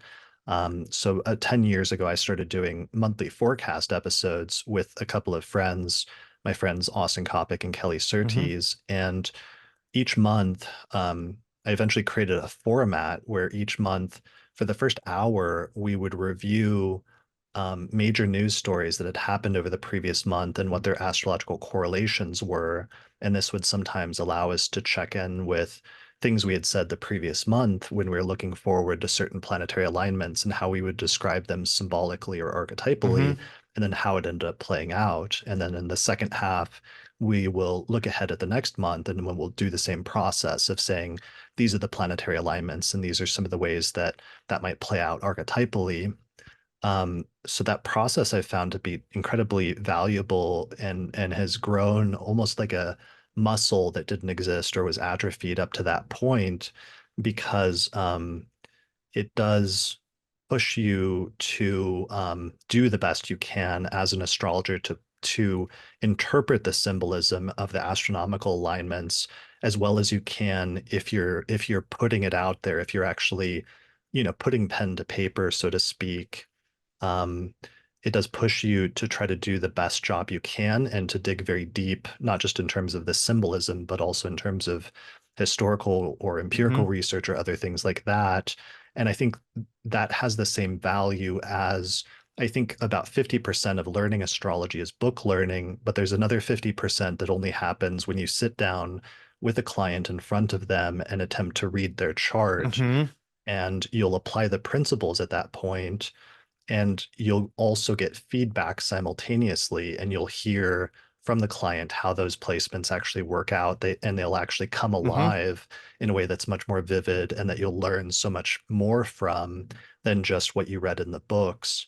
But that container of doing it within the context of the consultation puts a certain amount of pressure on you to perform as an astrologer, which can be Hmm. for early students very stressful, but over time, it's something that's necessary to grow your sort of astrological muscles, so to speak. So to a certain extent, I agree with that, that there can be an egoic component to prediction that's right to identify that can be a Hmm. pitfall that's problematic. But then on the other hand, in ancient times, predicting the future was the primary purpose of astrology. And when you have that pressure to perform that function, it does make you strive to achieve more than you might otherwise if you're just muttering to yourself all the time about what a symbol or omen might look like, but never telling somebody. Um, Absolutely, which is why Geoffrey remained to his days a consultant astrologer. He felt it was important to practice, not just write his books and the theory, and he did a lot of that too, but to actually look at horoscopes and to teach classes in them and to argue over them and to shed light on them.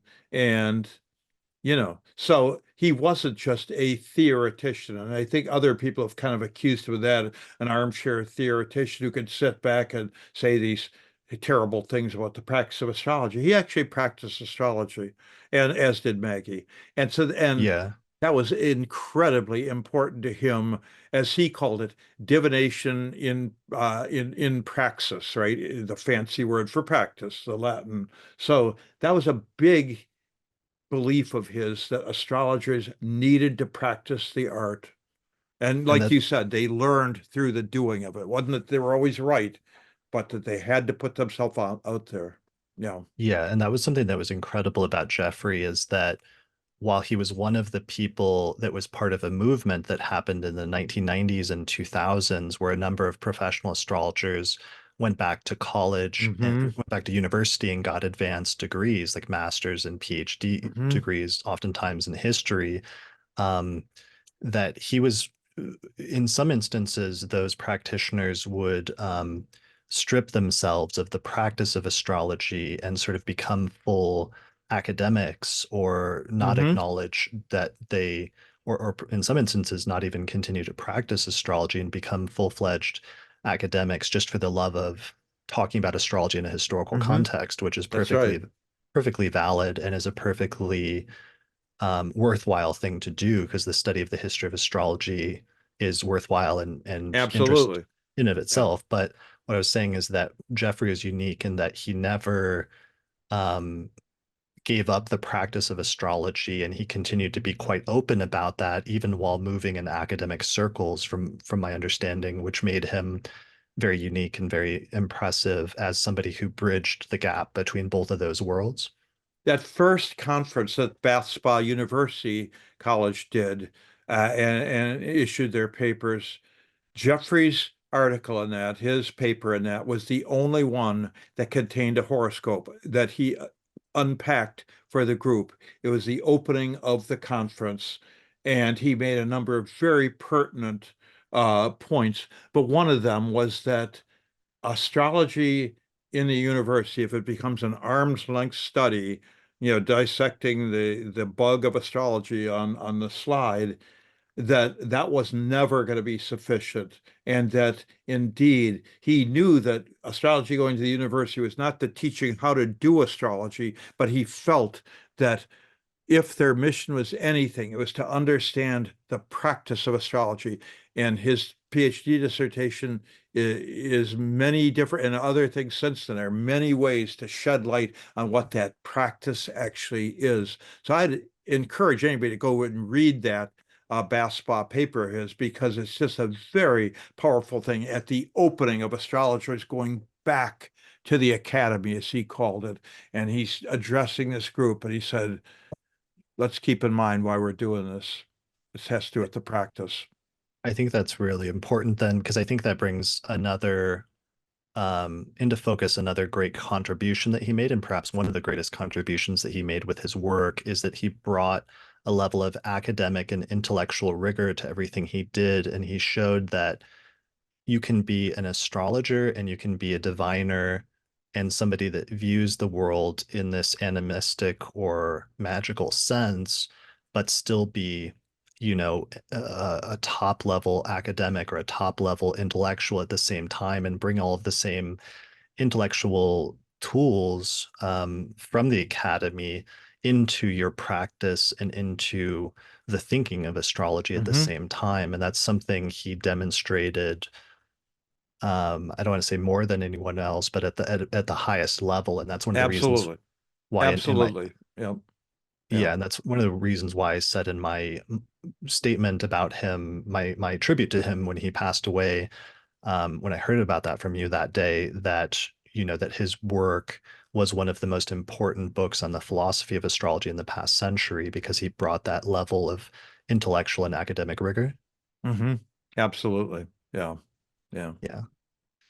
By the way, I just realized the significance of this. So, um, the conference I talked about, of Geoffrey talking about Genghis Khan, was actually, I just realized this looking at this as you stepped away, was the 1999 eclipse conference, the August 1999 eclipse that happened, that you saw the full eclipse in the very south of England. And indeed, that's where the conference was, right in the south of England. And I went there with Geoffrey, and Maggie and a couple other people from the company, and it was extraordinary. And I pointed out to him at the conference hall that we were in at this university, University of Southampton. There are two other conferences going on. One was a conference of astronomers who are gathered because of the eclipse to talk about the science of the eclipse. The other were these religious fundamentalists who had gathered to say that the eclipse was showing basically how doomed the world was, and why they needed to promote their ideas. So I said to Geoffrey, you realize historically our two greatest enemies, the scientists on over here, to the left, and the religious fanatics to the right, we're all here in one. And he loved that, right? So it at that eclipse conference, he did a talk called the Khan, Khan, the Khan, the Sage, and the Eclipse of 1221. And so that was about Genghis Khan, and that was through the Astrological Association. And anybody who wants, I have it on a cassette tape, but who has cassette tape players anymore? But it's probably still available. I think they make their cassettes available historically. So if somebody wanted to find it, it's a wonderful talk by him, and a good example of how he saw the conference was about eclipses, and so he prepares a talk of a historical eclipse and about Genghis Khan. Nice. So I love that. yeah. Yeah. Oh, that was one of the things I discovered was that people that were born around the time of an eclipse tend to have important events happen in their life. And I bet actually, if you went through and studied Geoffrey's chronology, you would see eclipses coinciding with other important turning points in his life and probably his work in developing his thesis of astrology as divination. It would probably be an interesting study to do That someday. might be a paper you could write. I mean, Well, I would do that with your help because you know so much about his life that you could help me put together a chronology. So that would be interesting. And yeah, I know his data is not public. So but it would be interesting to see how that would play out just because of that weird thing that I discovered over the past year and that I've been trying to develop hmm, and expand and see how far it can go. hmm. I really have appreciated the dialogue that we've had. And again, and by the way, this is all part of me saying goodbye to Geoffrey. Uh, I have been obviously thinking about him a lot, reading about him a lot, but having this conversation with you has allowed me to kind of get some clear thinking about the kinds of things I need to say in the eulogy. Yeah. So you're So I flying. appreciate that. Yeah. Yeah, I'm really glad to have this conversation. And I always just try to recreate, what it's like when two astrologers meet up. Like you'll sit there sometimes for an afternoon and just talk astrology and bounce ideas back and forth. And that can Hmm. last for a long time. And obviously, from a viewer standpoint, sometimes people want things to be more concise or short. But I like sometimes when you can sit with a person and find the conversation as you go and see where it takes you. So thanks for sitting down and talking to me You're about very Geoffrey's welcome. life and work, and as well as sharing your own story and how it was intertwined with his. Well, thank you very much. Yeah. You know, one of Jeffrey's lovely papers that he wrote for the Lodge Journal was called The History of the Astrological Lodge from Alan Leo to the Present Day. And the present day was 1986, which was really the launching of the company as an independent enterprise. And since then, I've been thinking, I feel like I need to write the history of the company of astrologers, from 1986 to the present day, because it would be almost like again, a closing of that. Geoffrey was such a traditionalist that saw himself in line with Alan Leo and with Charles Carter and with Ron Davison and, you know, and so in many ways, I see him as both a fundamental traditionalist and as that rarest things, kind of a a not a reactionary, but a conservative revolutionary that he saw what he did, he admired it, and he fundamentally overturned many of the assumptions. And I hope that is how he's remembered, not as a homewrecker, but as somebody that loved astrology and wanted to see it for its true self. Yeah, well, so much of the zeitgeist of like the 1980s and 1990s was about going back to the past and reviving the technical practice of ancient Hmm. astrology. And what I think Jeffrey accomplished more than anyone else was going back and reviving the philosophy of ancient Hmm. astrology and bringing some major pieces of the past back into the present.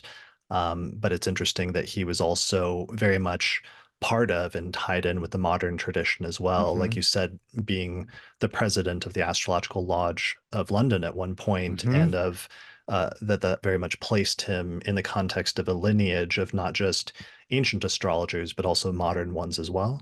Absolutely. Absolutely. Good place to stop. Well, I really appreciate the conversation, Chris. So thank you so much. Awesome. So your website is cosmocritic.com, right? And people can find Yes, it is. different articles. If they put Cosmocritic, yes, it's on WordPress now, but yes, cosmocritic.com should bring anybody to the site. That's correct. Excellent. Well, I'll put a link to that in the description below this video and on the podcast website for this I really, episode. So I appreciate that. thanks a lot for joining me today. Hey, you're very welcome. All right, take care.